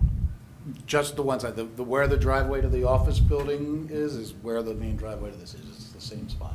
And it's on the side that would be going out of town onto Route 24, is that correct? That's what it looks like to me? It's on the, well, here, I'll put the aerial back up and you can see it's this same driveway. That's what you look at today. That's the office building. It's in the same spot. So it's heading towards, they would exit onto the one-way towards Route 24. If you made a left out, you could go out onto Route 24 east. If you made a right out, then you get to the signal at JFK Parkway, you could go north or south. Okay, so you have to go, in order to come out of the building, you're going onto a one-way towards Route 24, which means that how do people come back around? It's two-way. River Road's two-way. two-way. Coming out of there, it's two-way. Can you That's why I put the aerial up. I figured it'd be. Yeah, could you- Here, we'll zoom in just so you can see a little bit better. So you see this red car is heading in this direction, and you could have another car. Excuse me, can you just orient everyone? Yeah, So sorry. plan Yeah. south is the Muni, Plan south, yeah, this is the municipal Plan golf course north parking lot, River is Road. 191. Yep, Okay, and then where each street is, so people can really understand where yeah. we And are. the site is, well, this is an aerial, so this is the old office building that was there. 24 is off to the right side of the page, and then that little connector road between JFK Parkway and River Road is to the left side of the page. Okay. So I do- this yeah. part of River Road's two-way. Okay, so I do agree with Ms. Bowen. It's going to be really dangerous because I don't do it, but you can definitely see people going 50 miles an hour as they head out of town on River Road. Academically, it sounds really great that there's two ways there, but the problem is that you do have people going out towards a highway and they go really fast. So, and you do have the Muni across the street. It would be very valuable. I would even think of a footbridge because for kids coming out of there, people are coming in and off a highway. It's very unconventional for families just to be, so I would think you really have to consider how that crosswalk works. I personally do not think the diagonal would work. It's just my opinion. I'm sorry, that was my question. Hold on. Just so you know, you might have missed it, but our board engineer and the applicant are going to work together to figure out a very safe way for pedestrians to get in and out of that building and to a sidewalk. Okay. To get it. But your question is for them to consider that as part of that process, correct? Yeah. Yeah, And they're going to exactly, come yeah. back and testify to what they've come up with, and we're going to get to review it Okay, next time. yeah, I would just love if it's either on both sides, an entrance and an exit on both sides, so that you're not just blocking up the one side for people trying to get onto the highway, or a footbridge. No, understood. The board made it clear that that's something they want us to really analyze and make sure we get right, so. Okay. And I've lived here for 18 years, but in 15 years, I've seen 2 lights go up on River Road because the traffic has gotten so bad. And we have another, aside from Chatham, we had talked about it, but there are 47 units going up in on River Road and Morris in Summit. There was an article, and just a lead up to my question, there was an article on NJ21.com that mentioned that the engineer had asked for evidence that the channel, I guess there's water, has enough capacity for stormwater flows, and that the new building won't harm the existing flood conveyance system. The largest, but the project doesn't trigger the New Jersey major development. I'm quoting this verbatim for the article. This project you're talking about, doesn't trigger the New Jersey's major development stormwater management requirements because the disturbed area is less than an acre and the increase in new impervious coverage is less than a quarter acre.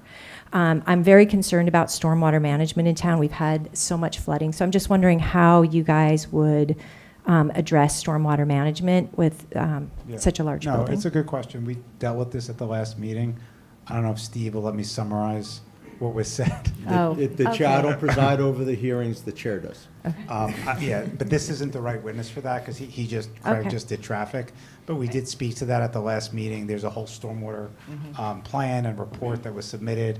Again, I think another member of the public asked if reports were available, and the city's engineer did review our stormwater report, so that's in there as well. And any comments we agreed to stipulate to.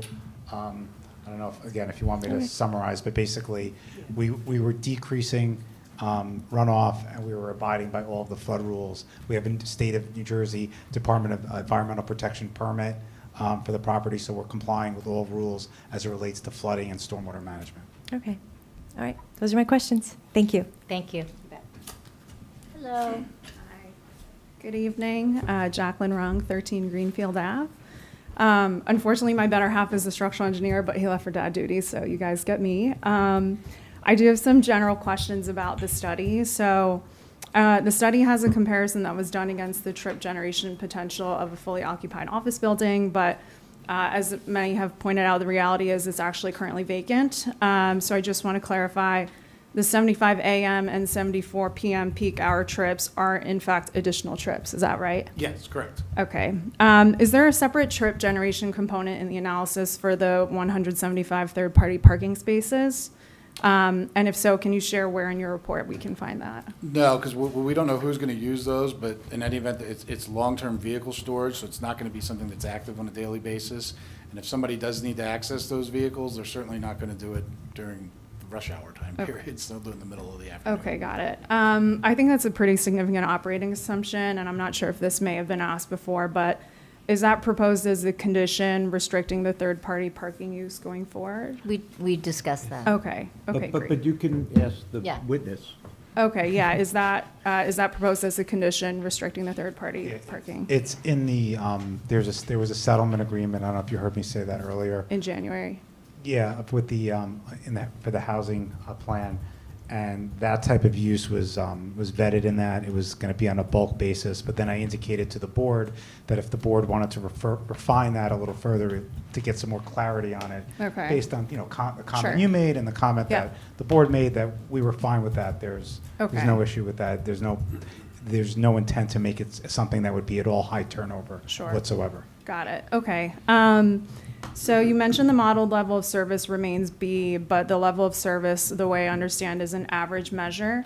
Does your model also show the change in 95th percentile queue length and whether that queue can spill back into upstream intersections and other access points? So the main concern, southbound River Road has traffic merging from JFK, the ramp from 24, and the ramp from Chatham 124. So now you're adding residents making the left from the connector onto River Road.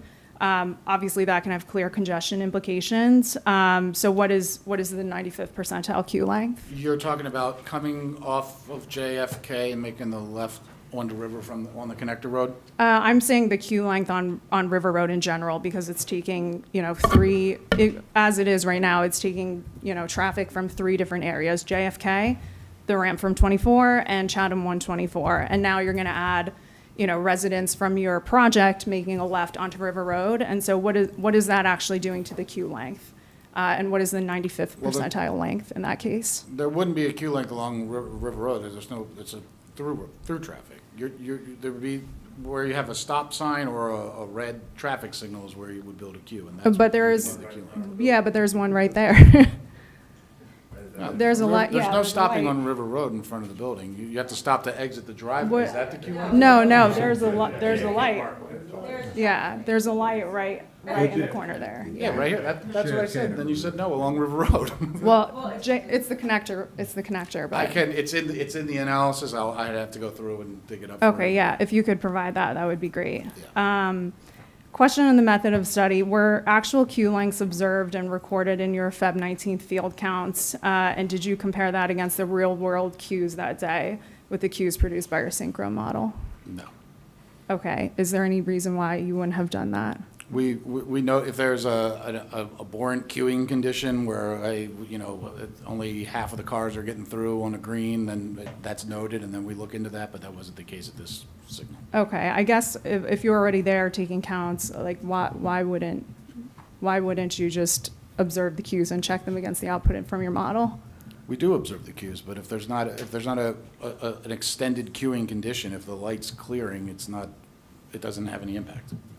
Okay, I'm going to move on. Side street access. So in determining your study area, and I think this goes to the Iris Road question also, did you evaluate whether the additional project traffic on River Road could materially affect residents entering River Road from these streets that don't have signals? So gap acceptance or side street delay analysis for Iris, Woodland, Fay, Brainerd, Butler, Greenfield, Lewis. Is there any analysis on gap acceptance or side street delay? No. Any reasoning behind that? We're generating so few cars past those intersections, it wouldn't have any impact. Sorry. Okay, that's clearly not the lived experience of the neighbors here, but I guess that goes to my last question. You mentioned that you've driven River Road during rush hour. Obviously, many of our neighbors here can speak to the existing frequent queue spillback along River Road associated with, I think, the Chatham Road signal. Does your model include that intersection and capture the resulting spillback along River Road? No, we analyzed the nearest intersection where we're going to have the maximum impacts and find that we have no impact to that intersection. All those other intersections farther up and down will have less of an impact. Again, I'm looking at the impact of this project, not doing a corridor analysis for the city. It's Yeah, two different okay, things. so if you were looking at the traffic impact to River Road, you have to look at one intersection removed from where your project is going up. Because all the backup that happens is at Chatham Road and River Road intersection. When that light is red, you cannot make a left turn onto River Road. You probably can't make a right turn onto River Road. So I'd like to hear some reasoning for why you are isolating your particular study to just this one intersection, this one light right in front of your project, when clearly there are much broader implications. So that's all commentary, it's not questions. I think, I mean, ma'am, it's why ma'am, is it not being ma'am, included ma'am, is the was question. the question, isn't that correct? Sorry. What was the question? Isn't that Trying to help you correct? ask a question. 'cause you're only supposed Yeah, to ask isn't one. that correct? You attorneys get away with all kinds of stuff. I know the intersection you're talking about, because we looked at that when it was first happening, when we were doing the Triconal Park project that's right near there. So I understand your concern with that intersection, but what I am trying to do with this traffic study is not fix that corridor, not figure out why the traffic problems are bad, is find out how much this project is gonna have an impact on it. So if the intersection right next to it, where most of the traffic goes through, doesn't have a negative impact, where there's a much smaller percentage down at that intersection, it's gonna be even less of a change. Is that intersection gonna work any differently with this project? No, it's not, it's not being impacted nearly at all, really, by this I think this project. is, it seems like this is just turning a blind eye to, compounding existing. At a Question. certain point, we do have to limit it to Sure. questions, and the public comment period will come. You'll be under Okay. oath and can make all these points and Okay, more. thanks. All right, that's all my questions then. Thank you. Thank you. Welcome. Good evening, Don Nelson, 20 Plain Street. I'm not going to be as eloquent as this young lady. I shoot from the hip, so beware. So can you tell me the dates that you did the traffic study? That we did our traffic counts February 19th, 2026. And that's when we talked about the school being out for vacation, possibly, we're not 100% positive. So, and then you also mentioned that there was a counter out on Morris Avenue? It wasn't counting? No, you mention the DOT. Or River Road? DOT has counts, the NJDOT has count stations out in, various locations throughout the state. Right, So but did you mention that one of them was not counting on River Road? the one on River Road, the data that was available wasn't as extensive as the one on JFK. I don't have it in front of me, the exact dates, but So can you tell me the exact number of cars that travel River Road on a day? in a day, Yeah. the DOT data could. Well, I'm asking you. Mine is just based on the peak hours. So If you want the numbers, River Road in a peak hour, it's about 500 to 600 vehicles per hour travel on River Road. So what's considered a peak hour? The busiest single hour between 7 and 9 on a weekday morning and between 4 and 6:30 on a weekday evening. Okay. Would it surprise you to say that in 2001, the traffic count on River Road was 20,000 cars a day? I know that for a fact. What part of River Road? The whole road, the whole road. Well, along, From in Summit, 20,000 cars a day. but the whole Now, the road, reason why I asked that was because if you do a traffic study, you say it goes up by 2.5% a year. Based on what number? all right, let's slow down. And you can answer my question. River Road, the little piece of River Road that we are fronting on has never carried 20,000 vehicles a day. Farther down, when you get past where it merges in with JFK. I agree with you. Yeah, that wouldn't surprise me. So how many cars pass in front of the project? This little part of River Road, in Yeah. the peak hours, it's about 500 to 600 vehicles per hour. In the peak hour on JFK Parkway, and then farther down by extension, the rest of River Road, it's about 2,500 cars an hour.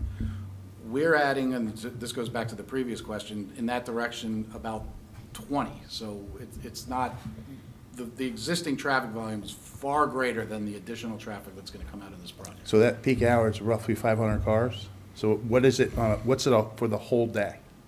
I don't know. Business. I don't have So you don't know? that data. So what is that 2.5% increase based on, the 500 or the whole day? All those count stations that NJDOT has throughout the state, they look at that data based on the county it's in and then the classification of the roadway and come up with that number. So that 2.25% is a blanket number that I have to use because they published it. But what I looked at was their actual specific data right here, and the numbers are staying the same and actually slightly decreasing. So when were those numbers last updated? June 2026 was the latest count date. And how about the ITE manuals that you use? What's the latest edition you use? That's the 12th edition is the latest edition. They update that every 1 to 2 years. So that's from when, 2024? No, 2025, I believe that. Okay, thank you. You mentioned about long-term storage of vehicles, and the word dealership popped up. And what that brings to mind to me is there's a very large car dealership on River Road that parks cars across the street from your current project. Is there any agreement with that car dealership to store cars on your lot? No. So what are we talking about? Or what kind of long, like, who would store cars there? That's what we were saying before. I don't know if you were here for the. I was here. Yeah.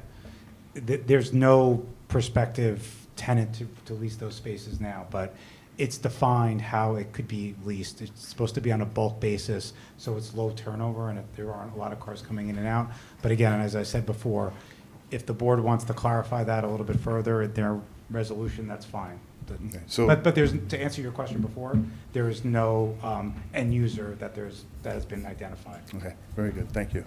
And I think I have one more question, but because I shoot from the hip, I don't remember what it was. Well, thank you very much. Well, actually, let's explore one thing. The new entrance that the DEP is requiring you to put in for flood access? The emergency one. Emergency. Is that going to be built into the ramp going up to the second floor parking area? No, it just connects that existing kind of connector road to River Road. So it's almost replicates that existing driveway here. I'll put this site plan exhibit back up. Do you have a elevation for that side? Yeah, see. Because isn't that a ramp going up to the second floor parking? Yeah, this is, yes. So that's just going to be for water to flow through or cars to get out, or how's that going to work?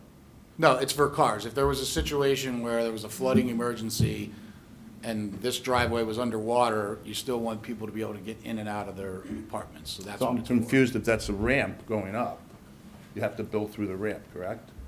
Maybe this is a question for the architect, I don't know. Yeah, I mean, it's just an asphalt driveway. I mean, yeah, it'll have a grade to it, but it's not a bridge or a ramp or anything like that. Okay, I'd have to see what the architect has going on there. Can we talk about the fire truck access? We can talk about whatever you'd like. Keep shooting from the hip. Is the weight capacity enough for all that apparatus? Because you're only showing one piece of apparatus. Usually when a ladder truck goes to the front of the building that's being used, it takes more than one piece of apparatus to feed it. Yeah, I mean, I'm not a structural engineer, but I. So we have to ask the assume- architect that yeah. question, I would assume. Okay, all right, thank you very much. Thank you.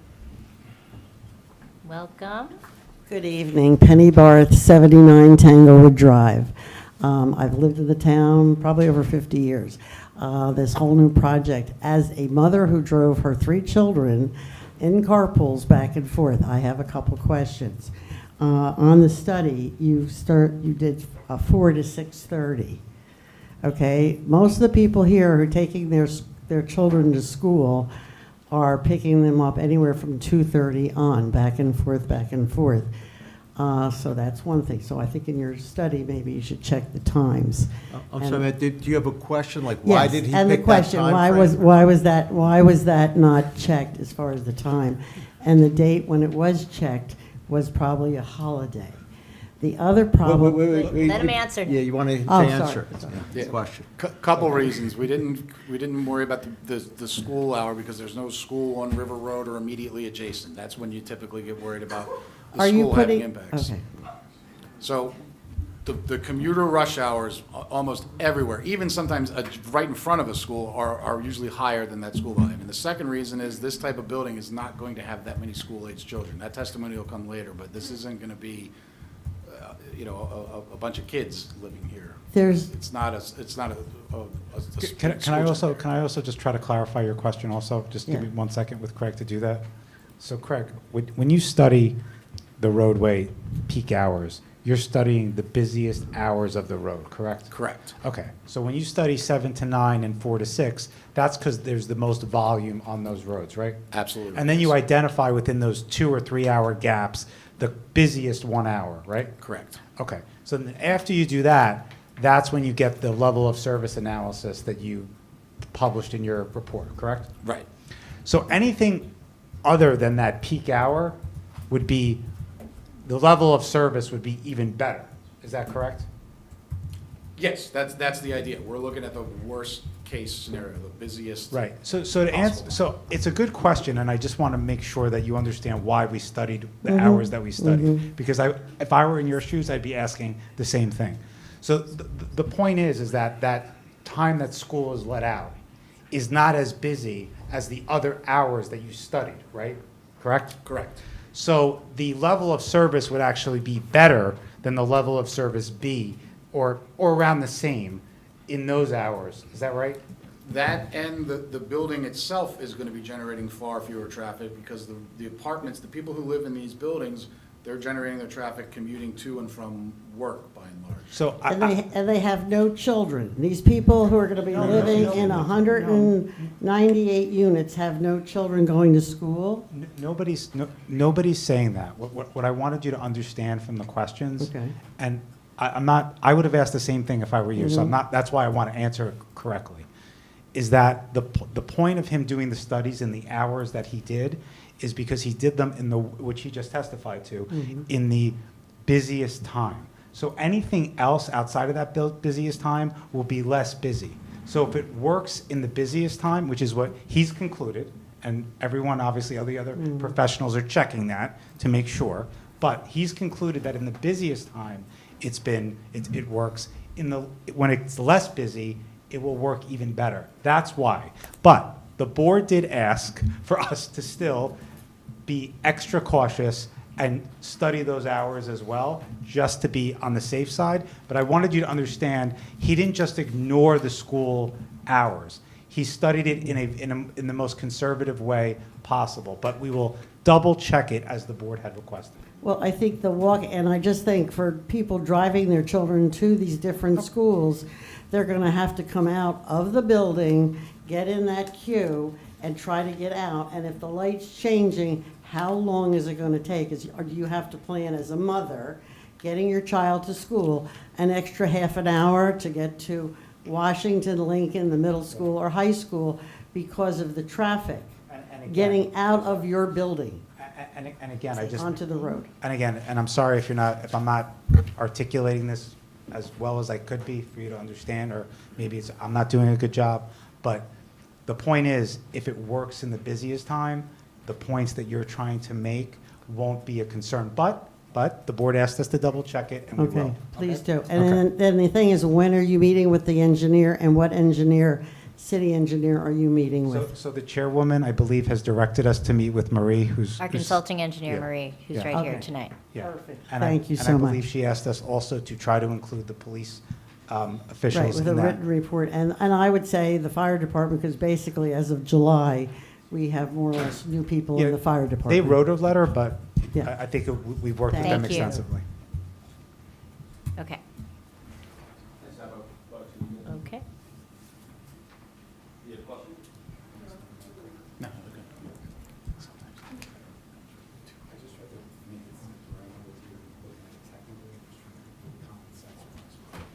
Welcome.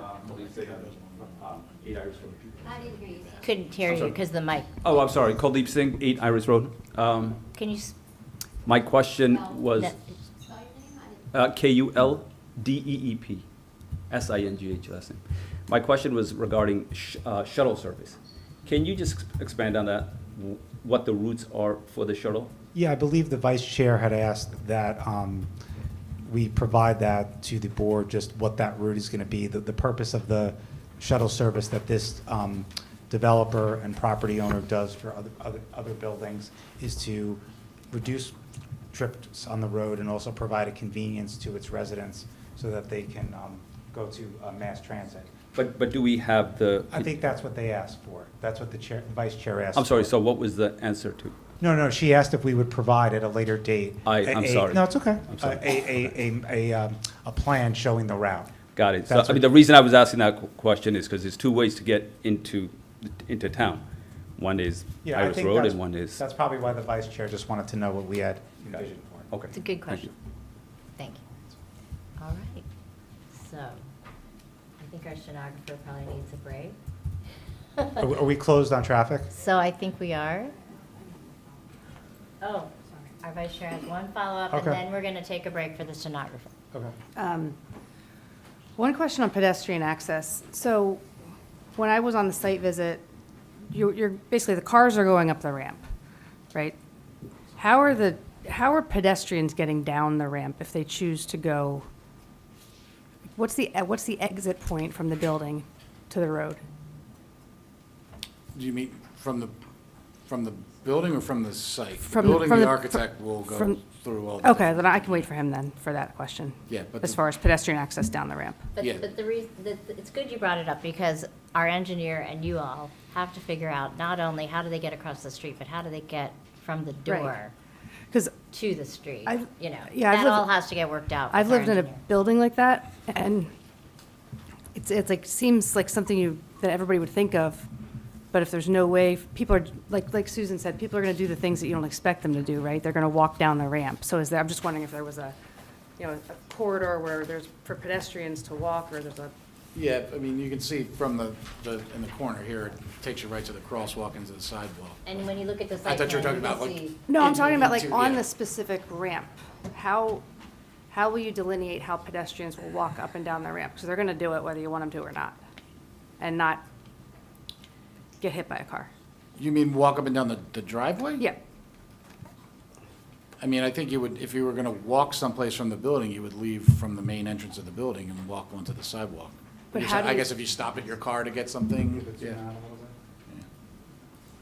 Okay, if there's a way to delineate that better, we'll work with your Okay. board engineer. If you feel as though we can do better on that, we'll discuss that with the board engineer. Yeah, because there's a sidewalk connection at the driveway to the sidewalk, but and pedestrian access door, as a matter of fact, but the intent would, you know, the idea would be that people would be walking out of the main entrance towards The idea is to make it good enough that they're not gonna wanna use the ramp. You Right, know, that's right. they may, but if this is designed better right, to get people to where they need to go, they shouldn't be walking up and down the ramp. But yeah, true.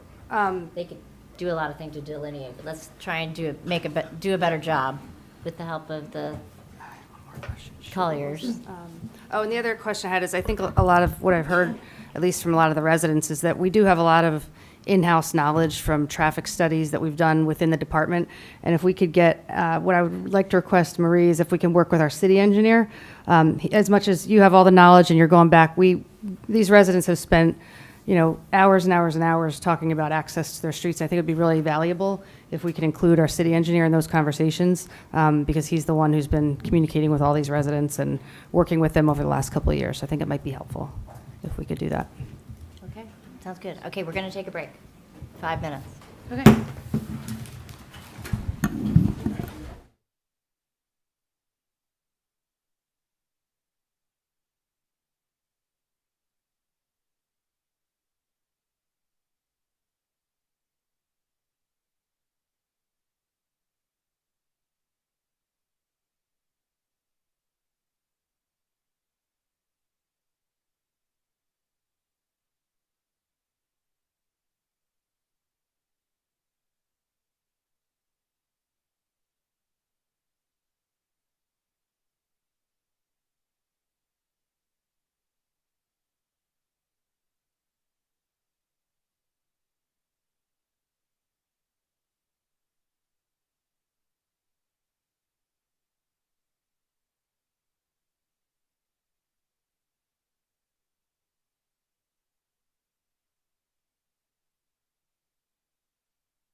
everybody get seated. As far as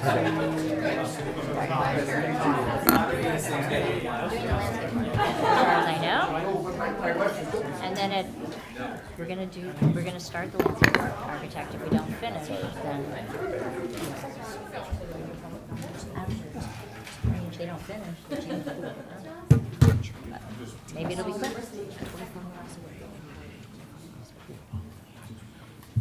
All right, are we ready to go? Hello. Hello. So you are the landscape architect? I am, yes, ma'am. Nice to see you. Okay. Tom, just state your name for the record. Yeah, my name is Thomas Bauer. All right, and you know that you were previously sworn by the board? Yes, I was. Okay, can you just state your... And you remain under oath. Please proceed. Yeah, can you just state your qualifications for the record as a landscape architect, please? Sure.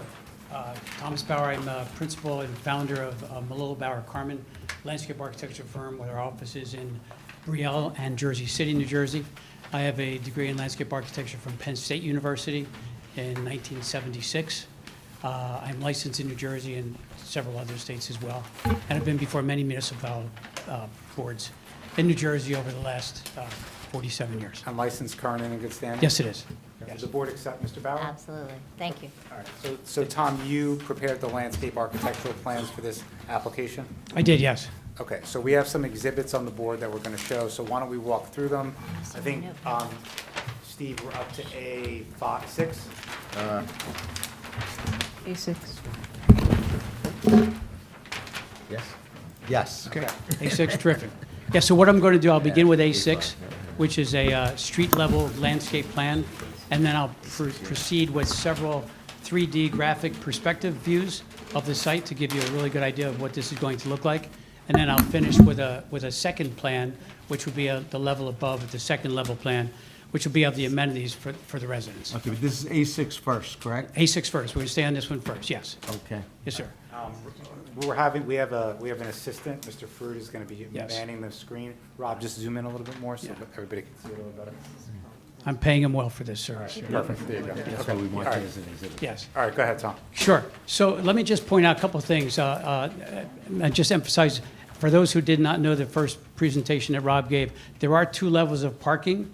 Let me talk about the first level, the lower level right now, which is accessed. I have a green laser pointer here. This is the low point of River Road, and this is where you access into the lower level of garage.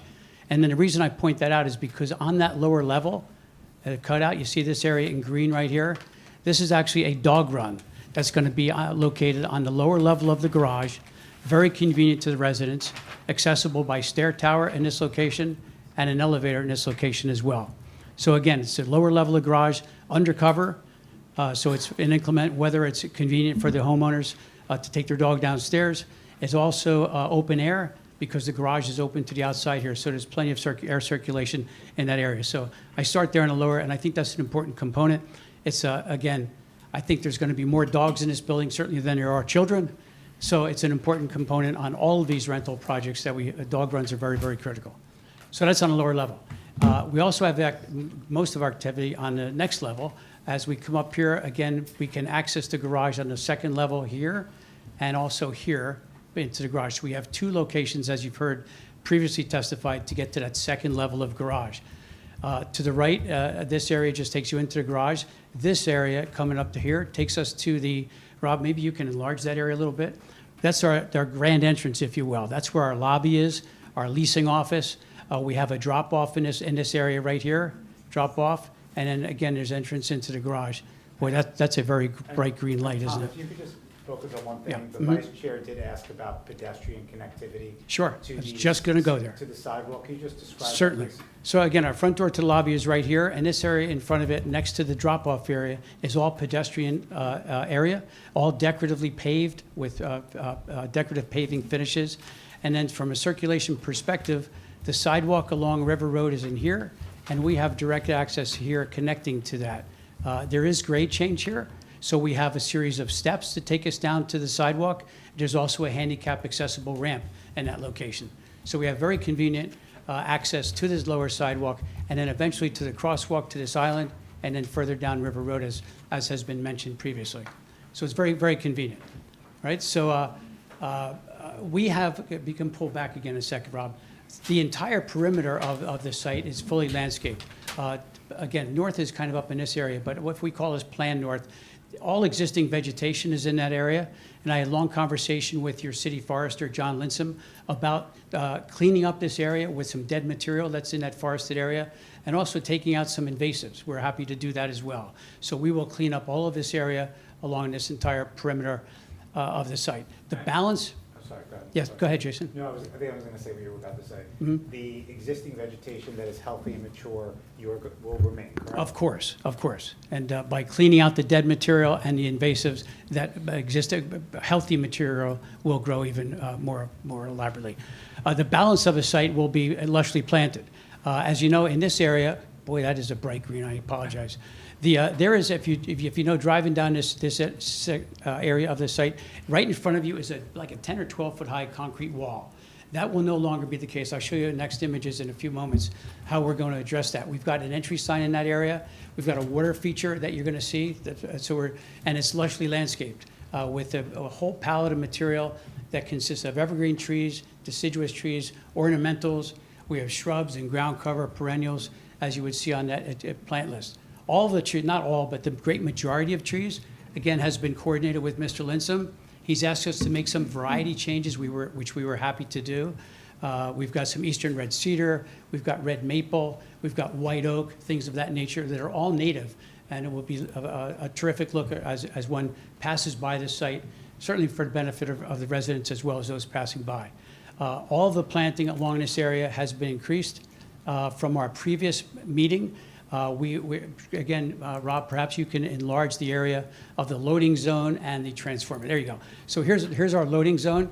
So we have, as you can see in this area, we've, based on our conversation last month with Rob and your request, we've added evergreen trees to buffer that area from the street. So if there should be a truck parked there, it's unlikely that it will be very visible from the street. We're trying to buffer that area.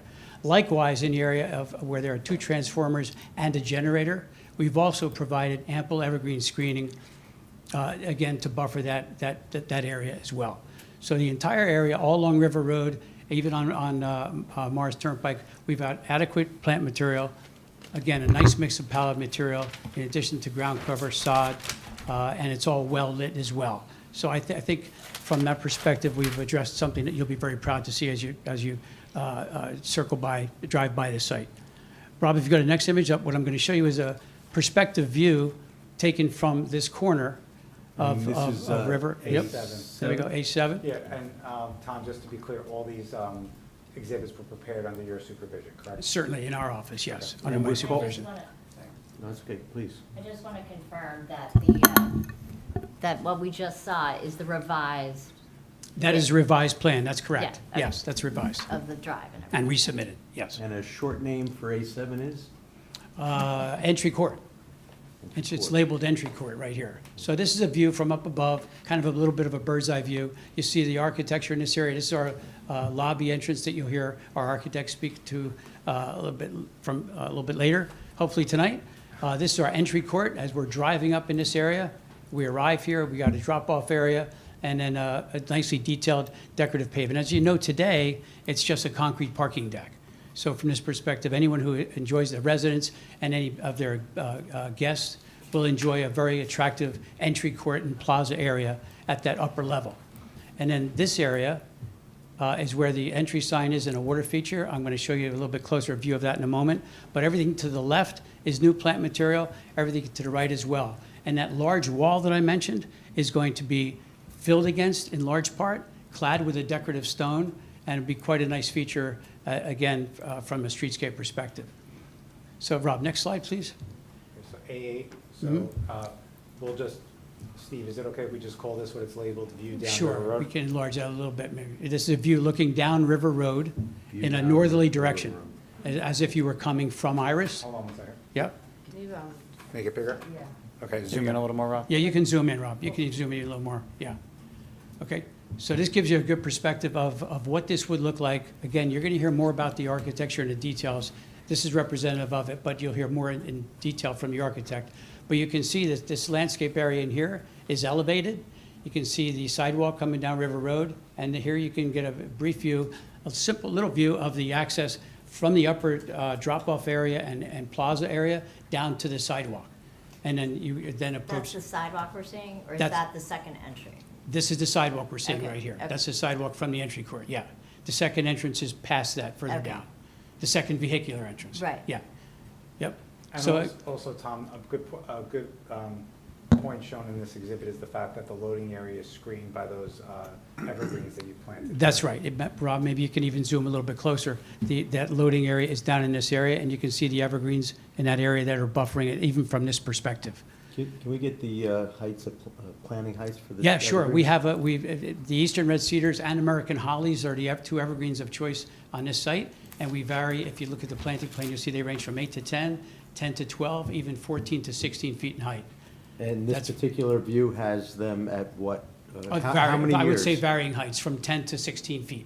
But these aren't views at planting, these are views after a certain period of time. These are probably correct? couple of years beyond. That's a good point. They're probably a couple of years of growth. But they would be planted anywhere from 10 to 16 feet in height. And you can anticipate a foot to 18 inches of growth each year. Yeah. Okay. So if we pull back, even the shade trees as well, we just mentioned the evergreen, but the shade trees as well are large 4 to 4.5 inch caliber trees, sizable trees, so they'll have quite an initial impact, even on day one. Next slide, Rob. There we go. Pull A9. back. Okay, so this is a close-up view on River Road at the corner of River and JFK Boulevard. Again, this is the entry sign. Our sign, and you're gonna, this is the largest of our signs. This sign is actually 16 feet wide, 4.5 feet tall, but it is at the top and facing, this is the wall that is currently in place along the street. You can see that we're filling up against it. Today, that grade is all the way down here, but we're filling it with landscape and with a water feature. So we have water feature starting at the top, just below the sign, cascading down a series of steps into a lower basin pool, of which there is no pool that's visible, by the way. It's all below grade basin, so there will be no standing water if that's an issue with anyone. It's just a cascading waterfall.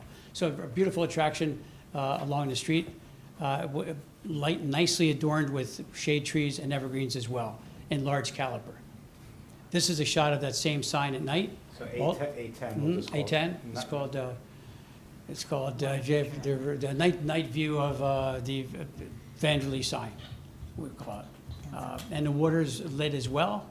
I think a beautiful sight as you're passing by. And it is backlit, I should point out. It has an acrylic lens, a white acrylic that will be backlit, so it's very softly lit at night. That's first of our 3 signs. We actually have 3 monument signs. This is one. The second one is the next, Rob, which is at the main entrance. This is the entry drive off of River Road. This is a vertically oriented sign. The sign itself is 10 feet high, although it sits on a wall that is 14 feet high. And it perfectly in scale with the building. You can see the sidewalk in the foreground, lushly planted. And off to the left here as well, see some of the evergreens that are planted as well. What's the width of that sign? 10 feet tall, it's obviously less The wide. width of the sign is, I think, is 3 feet wide. 3 The feet. sign itself, 3 feet by 10 feet. And again, the sign, the wall that is on is 14 feet tall. I think it's by 6 feet wide. Yeah. Okay. And again, even in the, so to the left is where the loading dock is, so that's screened. And in the distance is where the transformers are, and they are also screened in this view. Yeah. And then the next slide is a night image of this one. Again, same kind of internal lighting. The lights went out.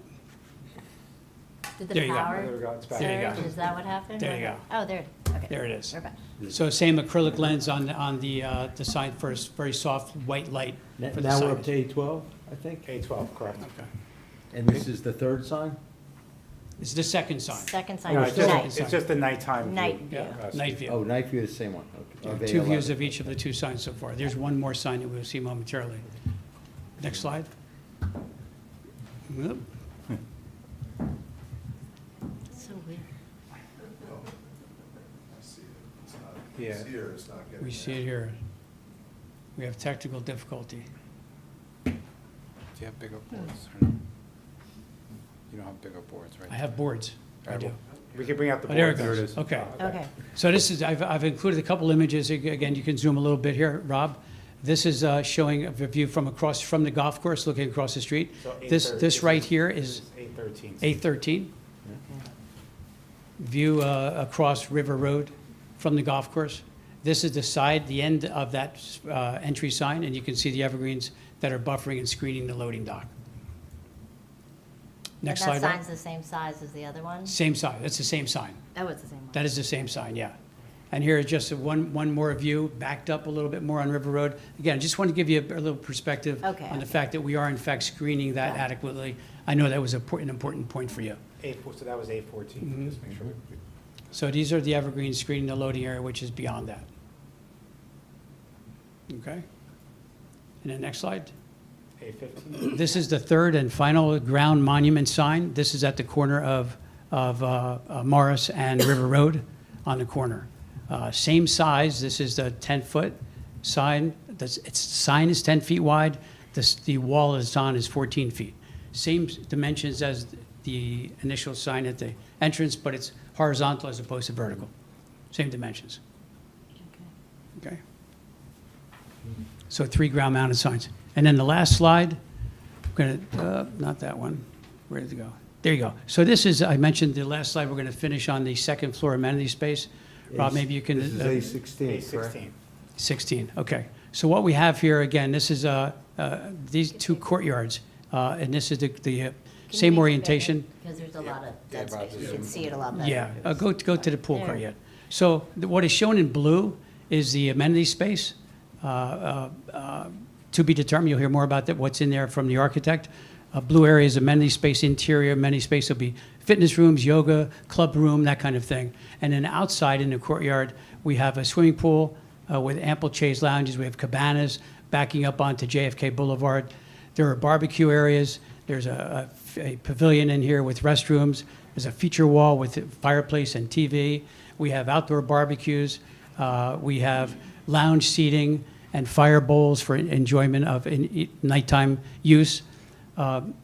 As you know, the pool area is a 3-month type of use, Memorial Day to Labor Day, so that will be fenced in and enclosed. And then in the off-season, the balance of this area is accessible to the residents as well. So it's a great amenity. We also have several, the units, the homes that are on that roof level, will have private patios as well for their enjoyment. And then if we jump over to the other rooftop, it's a little bit more passive. In this area, we have 2 access points through the hallway, and we have private patios, as you can see, lining the perimeter. There's a walkway that's where you can stroll through this area, and also it's just passive. We have a lawn area, again, some outdoor seating, lounge area, some barbecue grills. We have a feature wall for outdoor movies that we can project a movie on, and ample landscaping as well. In addition to that, back up a little bit, Rob.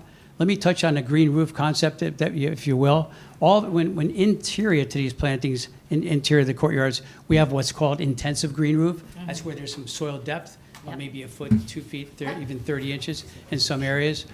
That's in both courtyards. But then outside of that area, in this location and this location as well, there's quite a lot of what we would call extensive green roof. That's a series of sedum trays that have several benefits. Obviously, aesthetically, it's better for heat island effect. It cools the temperature. It also has some wildlife benefit. And from a stormwater perspective, which is the main reason we do it, it's actually acts as a sponge, holds water. So together, the intensive and extensive rooftop green areas total just shy of a half an acre, which is substantial. I know that was not calculated in Rob's stormwater testimony, but there is some definite benefit to that. So aesthetics, stormwater, a nice feature for the residents. Okay. I think that's. And with that concludes my testimony. Happy to answer any questions you may have. Record time, wow. Quick. Okay, so I'd like to start with Mr. Golden this time. Do you have any questions? No questions. I think you've been very thorough. Thank you. Thank you. Mr. Christopher? I'm still absorbing. Sorry. Thank you, Chair. Should have started over there. No, I'm still absorbing. It's beautiful. I'd love to see more of the elevations of the overall structure as we go through the architectural review. Yeah, you will see that, yeah. I think it looks like a beautiful design from what I've seen. For the green roof, is there a way to quantify the benefits in terms of stormwater in particular that you expect to get from the green roof Versus the concrete. I think versus the status quo? That'll be a question for Rob, yes, Yeah. to quantify, Yeah, yes, I mean, we yes. could, I could ask Rob, maybe we could prepare like a short memo to submit to your engineer, just to get what that number would be, what benefit it has from a mathematical perspective is what you're kind of asking. so. Okay. Any other question? Is Susan? it possible, thanks, Madam Chairman, is it possible to prepare an Iris Road backyard view of what someone standing in his or her backyard on Iris Road will see across the Muni into the building, or, what is that Knubert Parkway? Yeah. So those two views, what somebody would see standing in his or her backyard from Knubert Parkway, looking straight on, and what someone would see from Iris Road in his or her backyard, looking through the Muni. I'm just wondering what they're going to A view from see. Iris Are they Road, gonna it's- I benefit think from we- these it's- trees, or if they're just Sure. gonna see buildings? Now, understand there's a golf course in between their homes on Iris Road and this building, right? Right, but That's a there's gonna be long way. nothing to stop in their eyeballs. I'm I mean, sorry? That's part of the problem, right? I mean, they're gonna see exactly, because there's nothing to stop them. Well, there's ample trees through there, but yeah, we could prepare that view if you'd like. We could do that. I think that Sure. would make sense for. We can do that. For the neighbors who want us to have some idea of what they're gonna see. Sure. We'll be happy to do that. Just for clarification, if I may, Madam Chair, would the request be at ground level, second-story bedroom level, or what?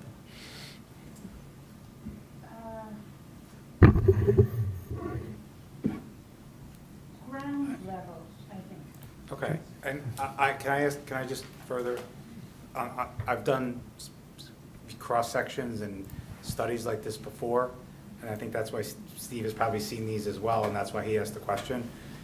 It is sometimes difficult to, and Tom, you can, if this is not a problem, then just tell me. We can't get into people's property because we don't have the right to trespass on somebody's.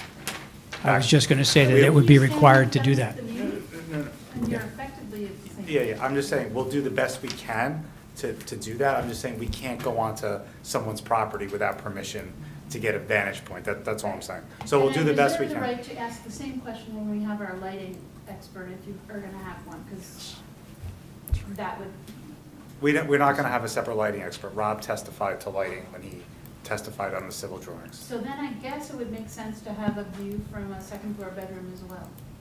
So they can get an idea of what they're gonna see that they're not seeing now. And what is gonna be beautifully, it looks like a lot of it is gonna be beautifully masked, and that's great, but I think it makes some sense to take a look at. Yeah, I think, honestly, I think that if a view from ground level or a second floor bedroom is about 10, 12 feet, is not going to make much of a difference from that distance. I mean, we've got to be close to 1,000 feet away. So that 10-foot difference is not going to be very much. Yeah. And just to So follow I on, it would think be a helpful, single view. it'd be helpful also to know the lighting impacts at that distance too.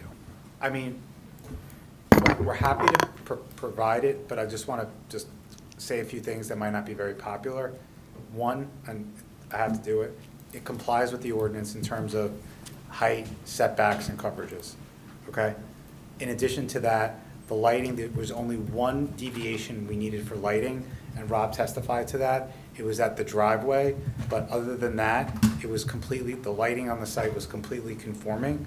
So we're happy to show it, but I just want to also indicate that there were zoning requirements prepared for this, it's site plan ordinances that govern it, and we've complied with them, except for that one little deviation on lighting, but it was actually on the roadway. But if the board wants us to prepare it, and we're obviously not finishing tonight, we're happy to prepare it.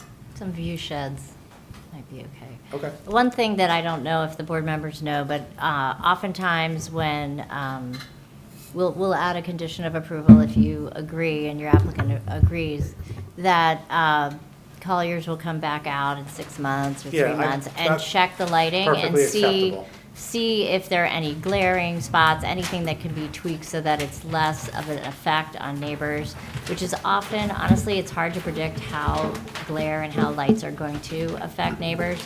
So we found that to be a really good tool, and we schedule it within 3 months or 6 months or whatever the board decides, and then tweaks are made Yeah. that help the neighbors. A lot of boards are use it. doing that, and I think it's actually benefits both sides, to be honest with you. I think it's good practice It's been an to do. effective tool, and I Okay. think it does mitigate that, and this, unlike a lot of projects I've seen, frankly, it doesn't have as much of a lighting issue in my view, but I shouldn't be saying that right now. We'll see.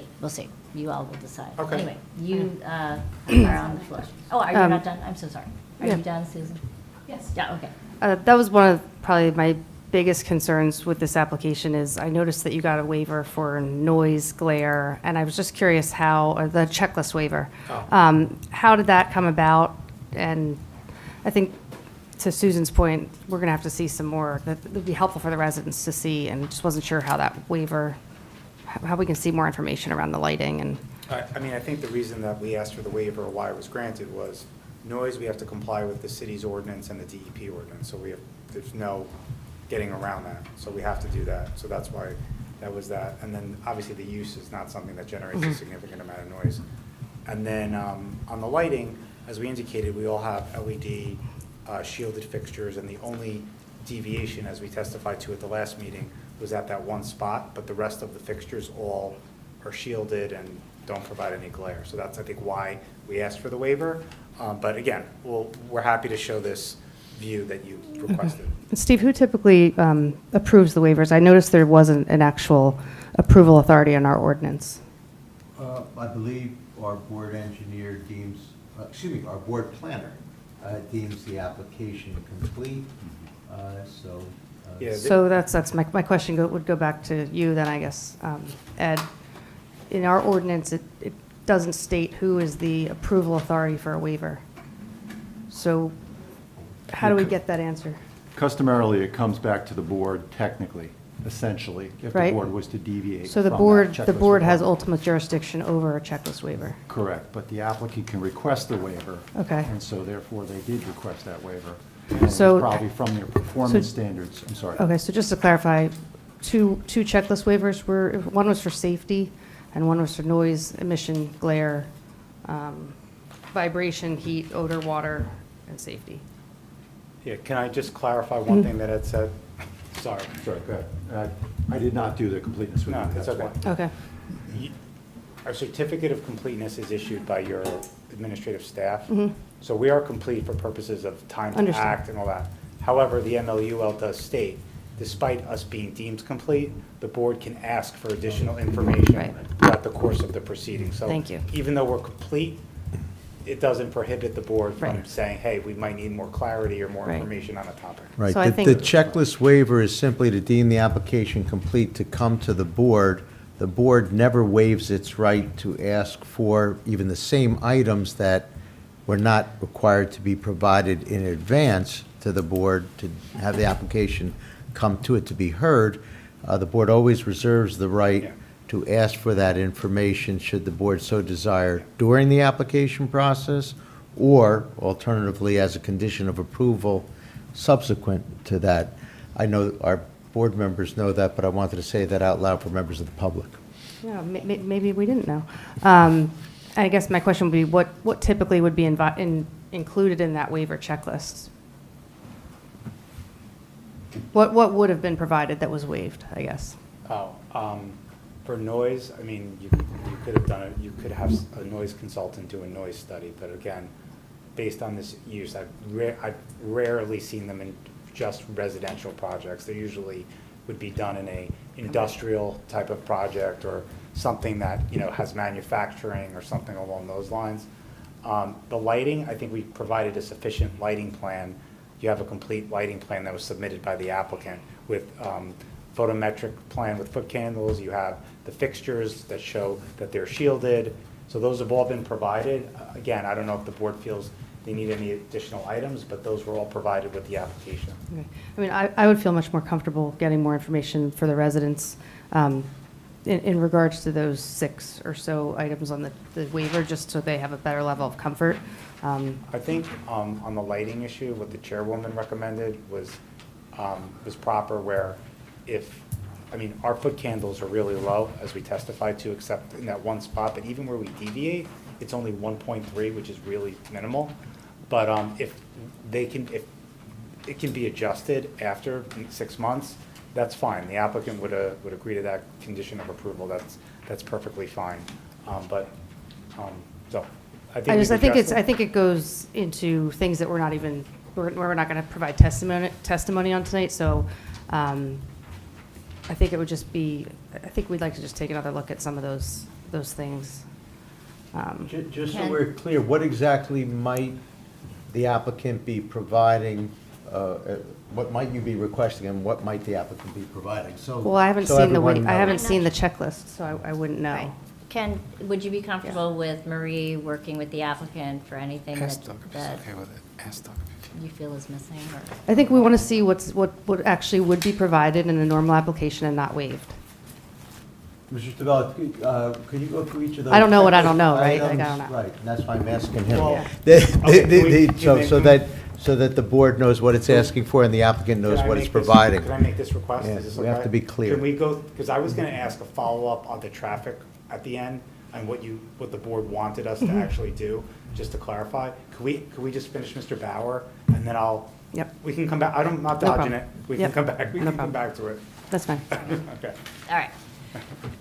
My last question. Sure. What happens when trees die? That's. 2 year, is it at least a 2-year replacement? Yeah, but I'll give you two answers to it. One is what council was going to say, we have a 2-year maintenance bond that we'd have to provide upon release of the Okay. performance bond. So you get that for Okay, a while. great. Then the other is, this is our landscape plan. The board approves a landscape plan. The tree dies, we got to replace it. Yep. It's, you can't, it's part of our approved site plan. And then has the landscape plan been coordinated with fire to make sure that nothing's in the way of either? They've seen it, they've seen all the drawings. Mm-hmm. And I think the only item that Mr. Paraguay mentioned was just to ensure that there was no sight distance issue at that curvature in the road.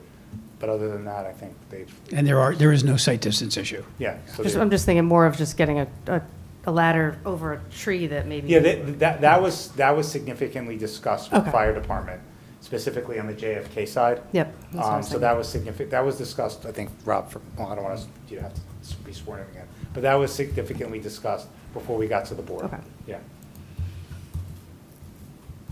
Are you done? Okay, all right. I had a question. What other locations could the transformers be located? And what other locations did you consider? Because to have them right at the entrance and then having to cover them up, I look at a lot of commercial properties. I believe that was Often there studied are extensively, other and places that they was can the go. least offensive location for it. Best location and least offensive, At the entrance? yes. I think that was the answer, yeah. Could it have been on Plan East? You know, along the highway or with trees along there? I think that may be better answered by the architect. Okay, so Yeah. we will reserve that question for them. And tell me, how did you all decide to do a water feature? Is it just aesthetics, or is there other reasons? Purely aesthetics. Purely Yeah, aesthetics? it was yes. Okay. We wanted to make it a visual impact Right, right. at a prominent location, yeah. Right. You know, being a four-season area, sometimes water features look great in the summer and in the spring, but they don't look so great in the winter months. Well, that's the beauty of this one. If the water were to be turned off, we still have the stepped architecture. It was still a beautiful landscape, so it would still be attractive, even if the water were turned off. Right. Yeah. Would there be any consideration of just making it more green space there, in and around the sign? I know. I think there's ample green. It's green all around it with the exception of those stepped area with the waterfall, yeah. Understood. But yeah, I mean, if the 'Cause water it's was hardscape in eliminated, essence, it could right? be more green, sure. Are you asking, do you not like the waterfall, Madam Chair? I don't want to say that. Okay. I'd like to discuss it with my board members. That's at fine. some- I just. Just asking why. Okay, okay. And the signs are large, but I think in context, probably not a problem visually. I'm surprised how large they are, honestly. They're larger than what I'm accustomed to seeing. The other thing is, I just want to make sure they're not going to be visually, because, you know, one's by that entrance and I think we touched on this, but I don't know whether the signs were in the sightline They're discussion. not, no. There's no sightline Issues, so obstruction at those all. were in there when that was That's right. evaluated? 'Cause that The was sightline, not be good. they are respective of the sightlines, yes. Okay. Mm-hmm. And then the one that is on the approach from Morris Turnpike, Mhm. that definitely is at the corner, and we are worried about pedestrians, we're worried about visibility and people banking that turn going faster than they should. If that was pulled up a little bit more, that would help with visualizing that bit of River Road sooner. Yeah, Would pull- that be possible? We can look at that again, but I think it's pretty close to where the retaining wall of the garage is. So I don't know how much closer it can get to the garage. How much Yeah. more visibility Yeah, you'd yeah. actually achieve? And again, we believe there's ample visibility From seeing the renderings, there. which are very nice, it looks like it definitely would impede your view a bit. I don't think it does impede the view. Obviously, without the signage, you have more view, but I think there's ample view the way with it's But would located. there be any downside to moving it up the? Well, there is, as you know, if you drive that area on Morris Turnpike, there is a directional sign that says JFK to JFK and to the mall. There's a large sign right there, and there's a guardrail there that all runs along. Then there's a steep slope that goes down to the garage. So I think the location where we have it respects all of those elements. So as- it couldn't be further up, you're saying, because they're It would then be impediments? behind the other directional sign, Okay. which, All right. the JFK mall sign, the Right. traffic Marie, sign, do the you have highway any sign. issues with that would be particular blocking that. sign? Because you know how people are going to bank and come around there I- really I don't- fast. I mean, we can look at that as part of the. Just double check it when you're doing all Yep. the Sure. pedestrian stuff. Okay, great. Okay. Those are my questions. Okay, next, Mr. Stern. I just have two. I think there's a utility line that runs on the eastern edge of the property where some of these trees are going to be planted below it. Any concern as they grow? I don't think we're in conflict with the utility line, but we will be happy to check that. Cool. And then, are we going to address stormwater management separately, not in relation to the landscaping plan, or is it? Well, Mr. Fruit did that extensively at the first meeting. Okay, so, I mean, if there's a follow-up question on The it. only question, all the trees that you're going to be planting, how is that going to impact the drainage on site? Oh, can you answer that, Tom? Yeah, I don't think it has any, it certainly doesn't have any negative impact on drainage, no. If anything, would have a positive impact as that they would absorb water. Yeah, and I Sure, believe, yeah. I believe somebody did ask for just us to quantify the green roof feature of it and what that provides as a benefit, so we can, we'll do that. And to the question about further questions, we may have further questions at the last meeting for the engineer. Will he be in attendance? Yeah, we've been bringing everybody back to every meeting just to make sure we have every basis covered. Great, thank you. Okay. That's it. I guess the main question I have, I noticed on the pictures, and it may be elsewhere in here, the sidewalk seems to go like 2/3 of the way around? Does it go all the way around? I believe there's sidewalk all the way around. It is all the Yes, way it around? is, yeah. Okay. Mhm. Yeah. With the foliage, I couldn't tell Yes. for sure. Okay, Thank you. that was it. Mr. Sun? Just one question about the water feature. I presume you're recycling the water? I'm sorry, we are, You assume you're going to be recycling that Yes, we water? are, yes. It's not going to contribute to the culvert beneath or anything like that? that's correct. It's not, yes, right. Thank you. Okay, our professionals, do you have any follow-up questions? I do not. I have a few questions. Thank Okay. you. Good evening, Mr. Barrow. Yes. With regard to that sign, as the chairwoman just mentioned a moment ago, it might be beneficial if you look at your last exhibit, and I know the display is not on anymore, that one exhibit that showed that sign. It seemed to really, What sign are you referring to? it's the sign closest to 24. Okay.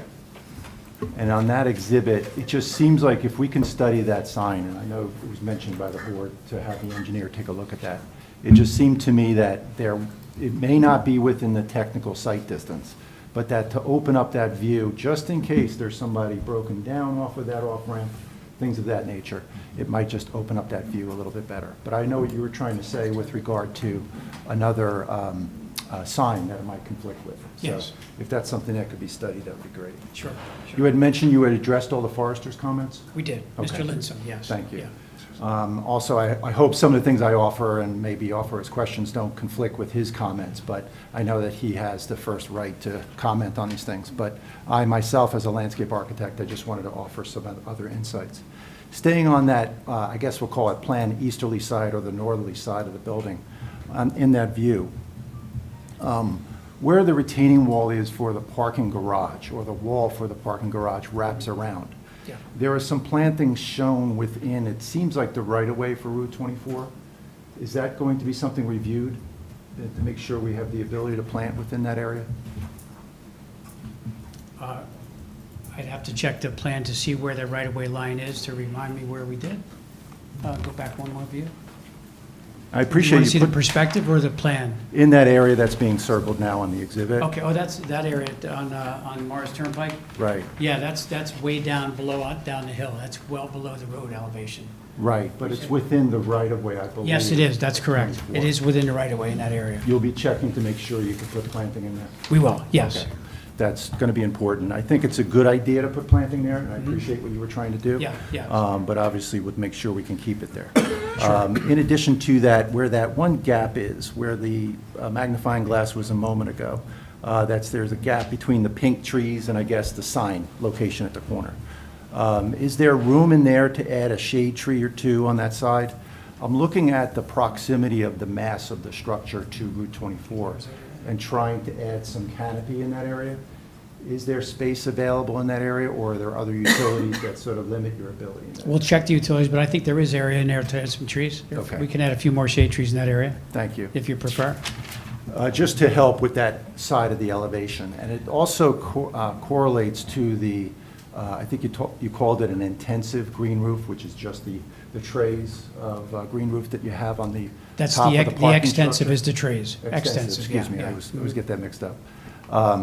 On that side of the building, is there an opportunity with that space to add some possible planters with trees or with larger shrubs in there to offer some greenery to break up that facade of the building on that side because of the green roof area that's in that area? Is that something that the applicant might be willing to look at? Or is We there a will talk to benefit? them. The difficulty with that is maintenance, from a maintenance perspective, because there's not easy access to that area. Because it is all just Because sort of private space That's right, for that's that first correct. floor? This Okay. sedum tray kind of thing, we really don't worry about it, takes on a life of its own. Okay. But if we were to have trees and planters, they would need to be maintained.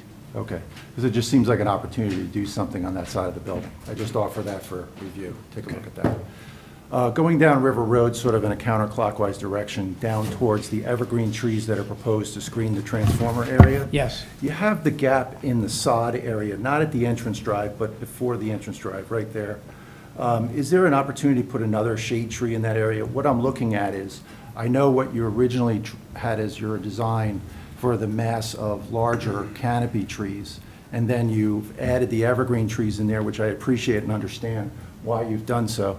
But in those gaps, just because of the size of the structure, I'm trying to maximize the area for the shade trees as much as possible. It looks like one or two could be located in that area. We can always add more shade trees. I just didn't want to add too many. True, Yeah, understood. yeah, yeah. And shade themselves out over Yes, time, right? yeah.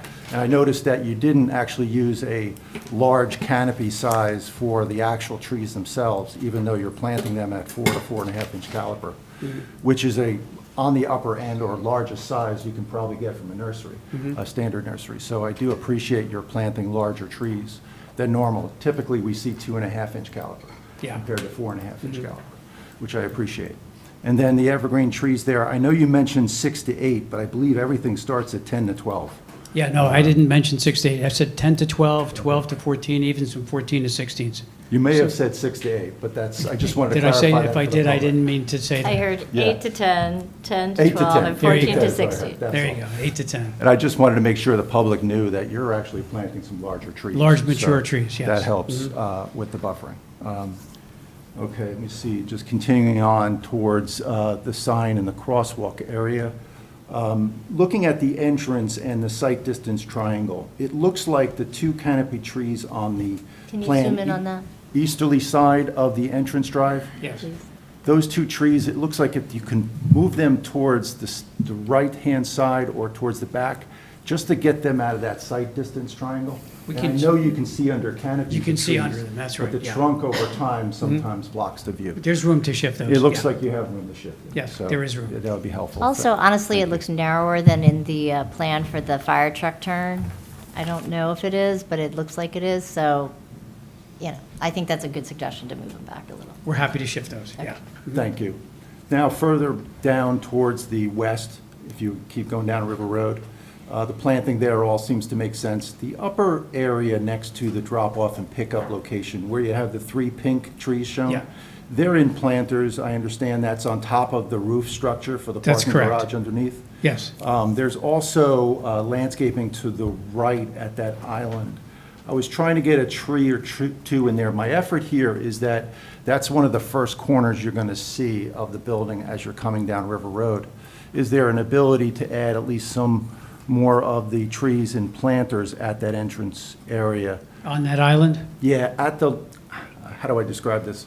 At the closest location to the ramp that's going up to that upper drop-off area. You see where it's that light green area? I apologize, I think Yeah. I should approach the screen. There, thank you, in this area. In that area? I know that's on top of the roof structure, I'm not sure if That is it's in still line over, with the that's on a column garage, yeah. yeah. or not, but if you can take a look at that and see if there's an opportunity there. Sure. Looking at the planting along the frontage of the wall, and I appreciate what you're proposing, and I understand the plant material is all native grasses and shrub material. Can you look at areas where we could have some pockets of evergreen shrubs? The idea is that a lot of the planting here is all deciduous, mostly deciduous, along that wall. I know you're doing large masses of hydrangea and things of that nature in that area. Is there an opportunity to help with the winter interest? I think that's something that the board had mentioned, the seasonal interest of the streetscape. We can certainly do that, yes. Thank you. Yeah. Mr. Warner, I'm envisioning a condition that the landscape plan will be subject to the review and approval of Mr. Snykin. At some point in the future. I That sounds apologize, I good. didn't have a chance to offer any comments on The- this. That sounds The good. entire perimeter of the site, yes. And actually, I think. And everywhere else. I think I'm almost done. I'm just teasing you. No, I appreciate that, and we It often was funny. talk this way to each other, so I appreciate that. We talked about the existing vegetation to remain along River Road. I know you're going to be doing selective removal of the trees in that area, obviously with the supervision of the city forester in On that J- on regard. JFK. Right, along JFK, thank you. Covered that, some of the other questions were covered. Bear with me 2 seconds. Regarding the sign itself, I noticed you did horizontal signs on the monument signs themselves. Then we have the main identifier at the main entrance. It's a vertical element. Do you feel that's an appropriate configuration at that location compared to a horizontal monument sign? I'm looking at the verticality of the building on that view, and you showed some perspectives which were very helpful in visualizing what was happening. Just in comparison, in your professional opinion as a landscape architect, the benefit of the vertical compared to a horizontal sign? Yeah, in that case, I think the vertical is appropriate because of the dimension that we have to work with. Okay. We'd like it to be a two-sided sign. It's a narrow area, and in fact, we reduced it by widening the driveway for the loading zone, Right. right, so it got even narrower. And So I I think guess- the vertical sign in that case is appropriate. And I guess the vertical sign helps to identify the main entrance. Yes, to that's the right. site as That's right. well. Okay. In the interior of the outdoor of the outdoor spaces that are on top of the garage area, next to the pool, I think you had mentioned there'll be some cabanas. Will there be shade structures there as well? Yes, the cabanas will have, the cabanas are shaded, yes, There fully are a enclosed, yeah. shade structure. Mhm, mhm. Okay, so there is shade provided in that area. Thank you very much. That's all the questions I have. Great. Thank All you fair very much. comments. Thank you. Okay, so do we have any questions from the public? Hi, Hello again. Lainey. Hi, how are you? Good. Lainey Seeger, 60 Canoe Brook Parkway. So I have several questions that came up when you were speaking. Thank you. So I'm going to move through them slowly. Yep, one has to do with water usage. Sorry, our stenographer. I just asked her to speak in the microphone. Okay. Yeah. One has to do with water usage, and I think you had mentioned last time that the building was based on 198 units, and that would increase the water usage by about 6,000 gallons per day. When coming up with that number, did you take into consideration the impacts of the pool? I'm not sure how many gallons the pool is. So the pool on that gallons per day, even though it's 3 months out of the year, the need for watering these plants, how much water that perhaps will take in gallons per day, and the water attraction, how much that will take in gallons per day. And I'm asking this because, as I mentioned last time, our neighborhood has about 1 water main break a month, and so it's important to us to understand how much water will be used by this new building.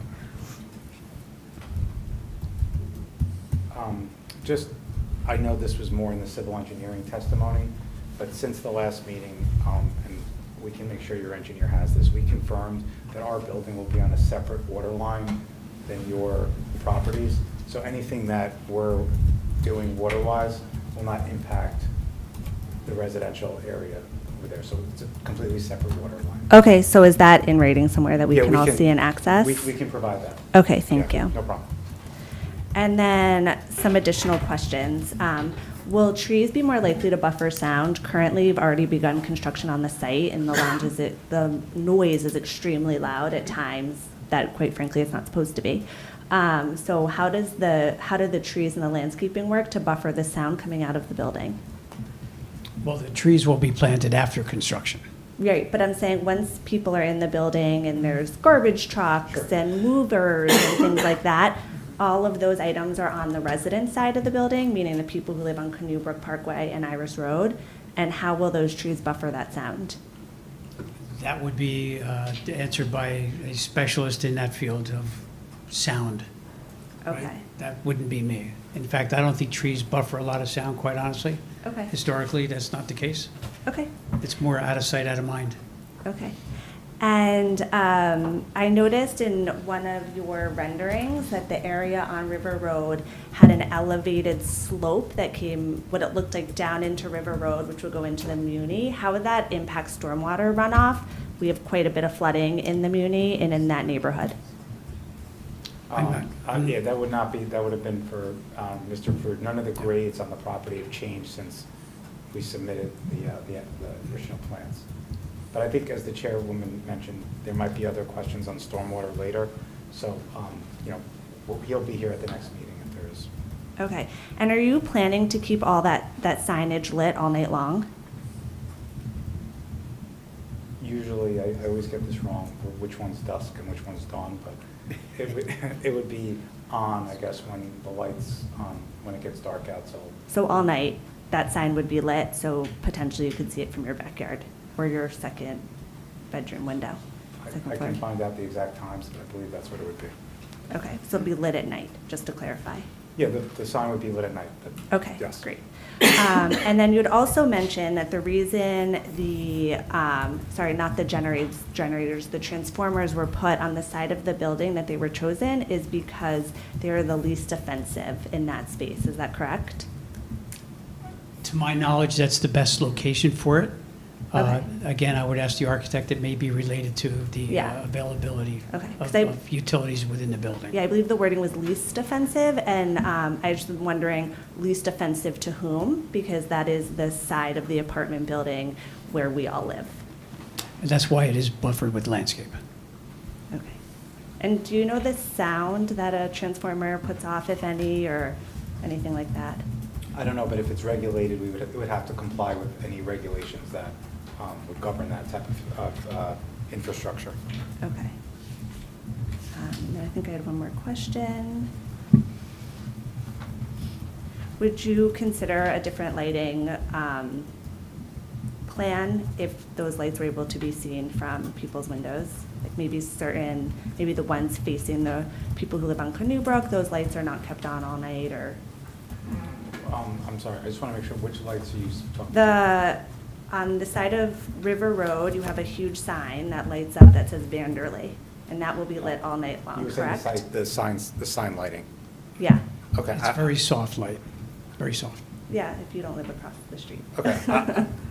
I'm not trying to not answer your question, but that's Mhm. really something I would have to ask the client. I don't know the answer, so I'd have to find that out. Okay. All right. And then can I ask a traffic question or no? It's okay if not. Okay, that's fine. Go I ahead. didn't know. I Go said ahead. that. It's supposed to be for this person. Is he Yeah. still here? And if Craig's, not, yeah, he didn't go anywhere. okay. Well, I guess this is, I don't know who this is a question for, perhaps it's not the traffic, but in the event that the building were to be sold, what would happen to the shuttle that takes people to? You know what, that's a really good question, actually. I think if it's a condition of the approval, and I believe it was in our settlement agreement as well, that it would run with Goes the with the land. It land. would be a condition that would run with the land. And if somebody did buy it, I don't think this developer is actually, they hold most of their properties. I'm not even aware if they sell any. But they do sell some. But, I okay, researched it, yeah. but it's a good question, and I would say it would probably run with the approval.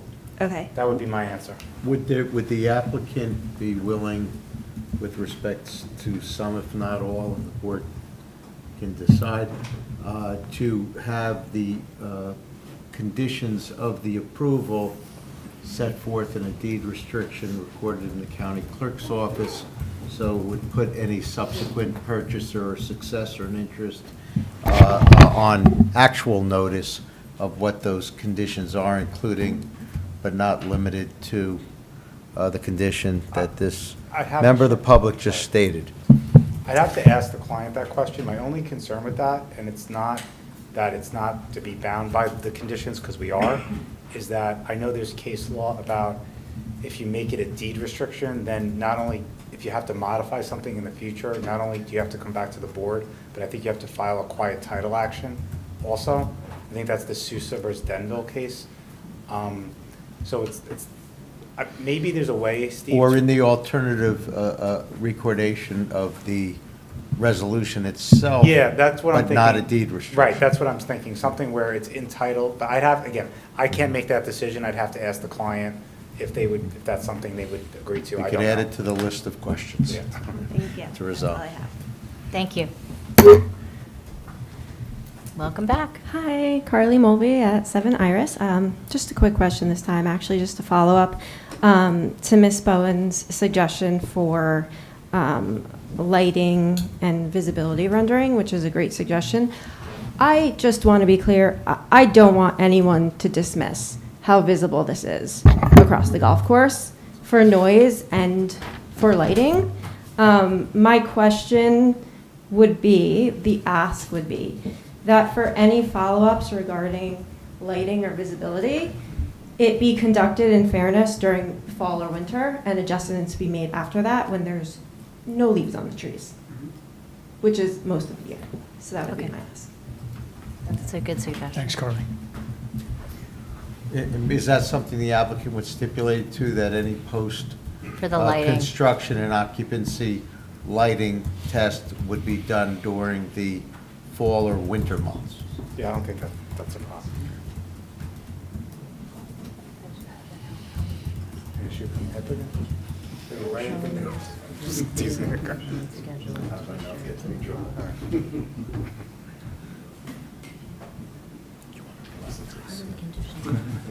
They will go. I'm going to explain this later. Welcome back. Hi, Don Nelson, 20 Plain Street. Your renderings are beautiful, except unfortunately, your elevation renderings do not show the second driveway. So I don't know if your landscaping schematics will meet what you're showing us. They do If you show go- the second If you driveway. go to the, I guess it's the east side of the project, there's no second driveway shown. You're going to have to make it bigger. Oh, and the elevation? That's, so there's no elevation there, that's flat. Right, the driveway goes up. It's not flat. Because you yourself said the driveway has an elevation to it. There's a low point, I'm not understanding your question. There's a low point in River That's Road the right main here? driveway. Yeah, and it's towards the coming uphill. secondary. Yeah. So there's no elevation change from that point of the driveway to the secondary driveway? There's I know there is. Can you go back to the plan? Go back to the plan view. Yeah. plan view, enlarge that area, yeah. Yeah, so is there an elevation change from the main driveway to that one? The Sure, there second? is. Sure. This is, good. River Road's going uphill, and this is also going uphill. They're So- both going uphill. In this rendering, the driveway's there. But That's if you right. go, if you go to other elevations of that side, with the exception of the one you just showed me that's flat, there's no depiction of that driveway and the landscaping around it, other than this. Okay, So you're not showing elevation okay. in this particular drawing. So I don't know how accurate your drawing is gonna be, or your final product's gonna be. As far, also on, well, as long as we're on this picture, where that little red car is there, and that pink dot, what is that? That's a flowering tree. So that's planted there. That's right. Is In that a pond. drivable curb? Can you drive over the curb there? Over this curb? Yeah. No. So you're, There's so curb. I'm gonna have to disagree These are with. raised planters. Okay. You will drive this direction. So I'm gonna have to disagree with the traffic expert that a fire apparatus is gonna make that turn. So is there a way to remove that tree? And, I mean, I know you spoke to the experts and you said that You they said you discussed can- it for you can make hours. this turn. What was the result? Say that again?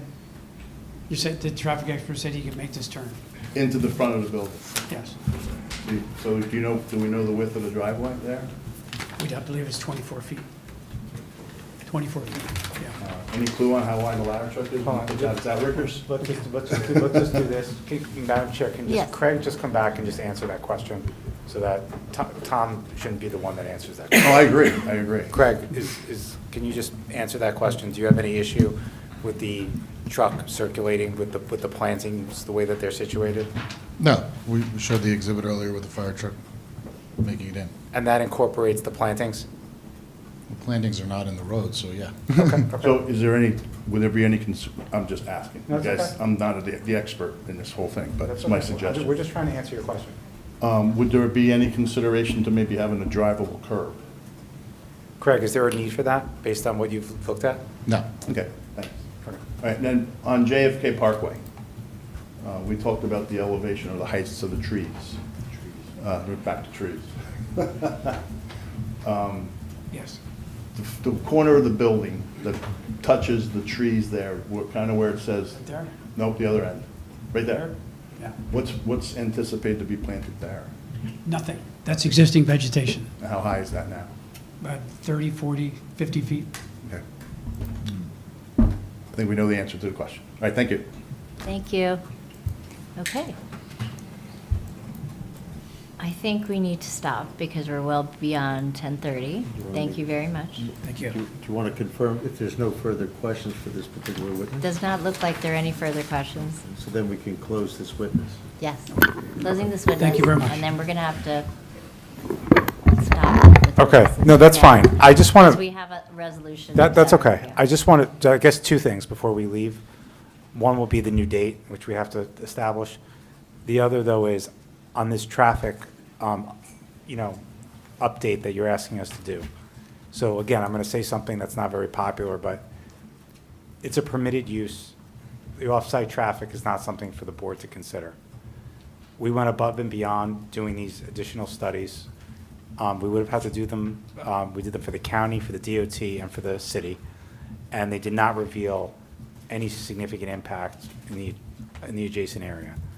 But if the board still wants us to verify some of these, items, whether it's the school traffic time or count again, we will, but I want to do it at a time when everybody feels it's appropriate. So I want to actually look at the calendar, and I want to pick a date where we're not coming back and somebody says, well, we're not comfortable with the date that you chose. So school is starting in 2 weeks. I have 2 high school kids myself, so I know. So my understanding is that Summit schools will start right after Labor Day, or maybe there's some half days there. So if we counted the week of September 14th, which is school's already going, they're full days, I will make sure I will also make sure there's no Jewish holidays those. Yeah, I think it's. I'll check when Rosh Hashanah and Yom Kippur are. Okay. I will check that. But assuming that there's no Jewish holidays and that those are just regular days, is everybody comfortable with Yep. us counting those days? Everybody comfortable? Obviously, if weather conditions Right. permitting, I understand that. Yeah. That sounds good to me. Not on Monday? Yeah, I'm asking the board, I just want to, Yeah, I would think when there's a full day of school is the best time. okay. And not a holiday.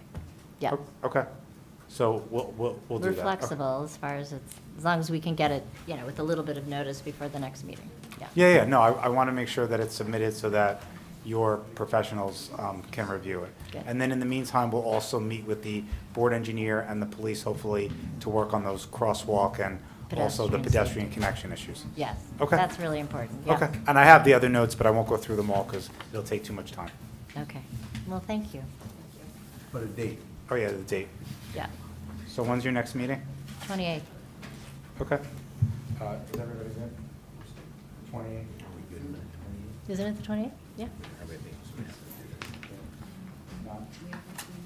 You or Marilyn will be available? One of you will be available? September 28th? Oh, September 28th? It's, you should confirm that September. Yeah, that's what. I would confirm the month. Yes, September 28th. September 28th. Yeah. Yeah, no, we'll make the announcement. I'm just checking, because we talked about Jewish holidays. I'm just checking to make sure. No, we're good. Okay. I think it's like the 11th or the 13th. And we'll get an extension of time a little further, so we're not too tight on that night? I gave you through the 30th the last time. That's right. How much are you going to give me this time? Let me just ask the client real quick. Sure.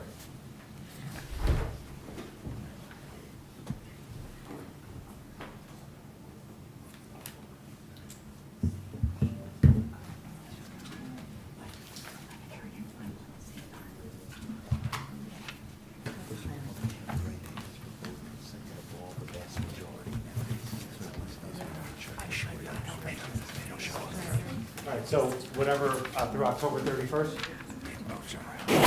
Twist my arm, Steve? We'll take that for now. Okay. Okay, so we have a time to act, extended to October 31st. Yeah, that's not the date of the meeting. But that's not the date of the meeting. Yeah, No. The next meeting, Thank- this September hearing will 28th. be continued without further notice to September 28th, 7:30 PM, right here in City Hall. September 28th, 2026, 2026. 7:30 PM in this room, no In further this room. notice. Okay. Okay. Okay, Same getting bat time. punchy. All right, thank you, everybody. So we Thank you. have some more things. Thank you, everyone. And we're going to get to our resolution.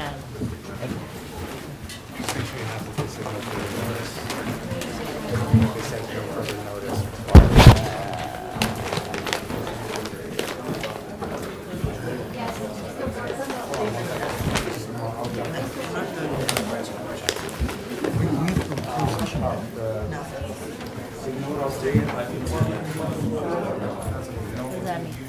I'll let them know that we're going to get to your business. Okay.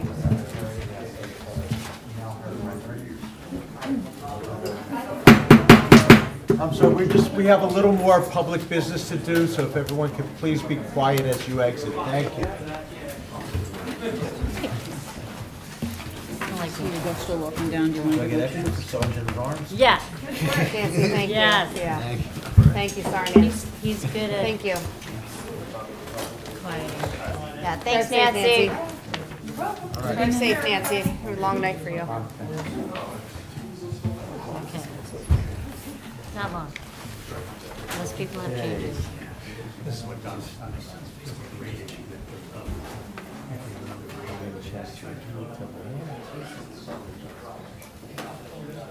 Is this correct? Poor Augusto. Oh my God. Still here.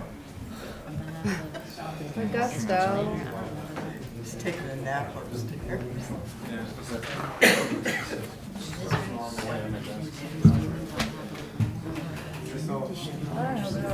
Union County. Union County. Everybody, assistant I thought you planner. went home. Oh, that's why I didn't recognize it. Okay. Good. Ah, look who's back. Let the record reflect. You have a full complement of them. Oh, Board yes. members back. Welcome back. Okay.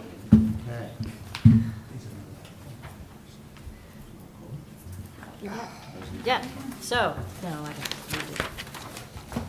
we have a resolution before us for 527 Morris Avenue, Temple Hill Associates, and I'd like to know if anybody has any changes, edits, errors that you found when you read it. I don't think I do. Just double checking my circles. Oh, I did have one question. Did we say 12 a.m.? I think we did, for turning off the lights at that location on Morris Ave. I think we said 12, Yeah. What because page? by then it was all the What page? employees. Because they talked Uh, about an hour after they leave, and to- then Yeah. they decided they didn't carry it away.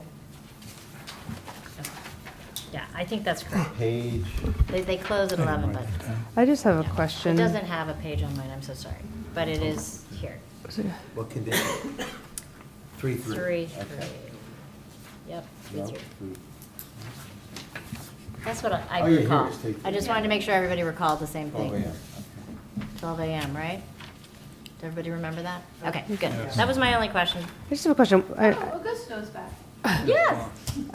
Does anybody know what it says in there about the sidewalk? I know they had to go to the county. It says that they're going to go to the city to get city. approval for that continued, But they were saying, Encroachment. that the concrete wasn't like the right, it was like the older type, so they were gonna go to the county and they're waiting to coordinate with the county. oh, you're talking about the curb, Yeah, I'm talking about like the actual. not the stair on Yeah, the the actual sidewalk. You're talking sidewalk, about the the city's curb. right away. That Along Morris, right. Yeah, along Morris, that was because I supposed to drove, be a condition. I drove by that and they were going to work with the county. it's in bad shape, so after the fact. Prevention of State, county, city just wanna make sure that statutes, we- Was that in one of the? Number 7 might cover it, Steve. what, Here. how much closer- I don't know if we made an official condition or not. Was that something that was contained in one of the reports? Sometimes, and I don't have the reports in front of me, sometimes conditions come right out of a report, although that. I just wanna make sound- sure it's memorialized. If not, we should maybe punt it to the next Marie? meeting.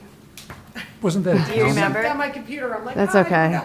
Oh, I'm so sorry. No, it's okay. I drove by and the sidewalk Nu- is like. Number 7 says, "The aforementioned approval shall be subject to all state, county, and city statutes, ordinances, rules, regulations affecting development in the city, county, and state." That might cover it, Yeah, it because I might know cover that they it. have rules about the sidewalk, and it came up from the county, correct? Like, how do we get the Why- information? Why don't from we the county? add the following to 3 subsection 5? Okay. And I'm sorry, that is, can we be specific on where the curb location is again? Morris. The well, curb- I guess all of it, really, Well, it right? was discussed at the last meeting. Right. And it was a county issue, not a city issue. So what I recall is that the county is going to resolve it with With the applicant. the applicant. maybe. Yeah. It's not a city So issue. then it's And we have back it in under 7. Okay. Yeah. Yeah, so I think we're good. All right. Any other changes, questions? Okay. And if not, we can always call the county. A motion to approve, So moved. okay? And you have, I think everybody was here last time. Yes, the only one who's not eligible is Mr. Golden. Roll call vote, Okay. please. Vice Chair Hamlet, Yes. Ms. Bowen, Yes. Councilmember Crisafulli, Yes. Mr. Dalmasso, Yes. Ms. Morrison, Yes. Mr. Stern, Yes. Mr. Staunton, Yes. Chair Balsan Alvarez. Yes. We have to go through the minutes next. And we can do the regular and closed session as one motion, since it's the same Yeah. board members for each of the 3 dates. Mhm. I actually want to just table June 4th, because I have a question, I have something I have to check for June 4th. So let's just do March 23rd and April 27th, okay? Okay, so first. You do March 23rd first. Yeah. Both closed and. Do we have open. any edits or errors? I didn't notice anything. I'm fine, You wanna- okay. And we And have- on the closed session as well, any changes? It doesn't say anything, right? Doesn't say anything. So, It motion says to enough. approve. You Motion bring- to approve. Second. So we have 3 members who were not there that night on March 23rd. So the eligible voting members are Chair Balsan Alvarez, Ms. Bowen, Councilmember Crisafulli, Mr. Dalmasso, Ms. Morrison, Mr. Stern, and Mr. Golden. So Augusto's the motion. Could we get a second? Second. Thank you. All in favor? Aye. Aye. Any opposed? Thank you. And then next up are the meeting minutes from April 27th, 2026, regular and closed session. The eligible voting members are Chair Balsan Alvarez, Vice Chair Hamlet, Ms. Bowen, Councilmember Crisafulli, Mr. Dalmaso, Ms. Morrison, Mr. Stern, and Mr. Golden. Were there any edits? I don't have any. Could we get a Anybody motion? else? Okay, so motion to approve. So moved. Second. Okay. All in favor? Aye. Aye. Any opposed? Motion to end the meeting. So moved. So moved. Thanks, everybody. Second. Thank you, everybody. Drive safe. Thank you. Another marathon, yeah.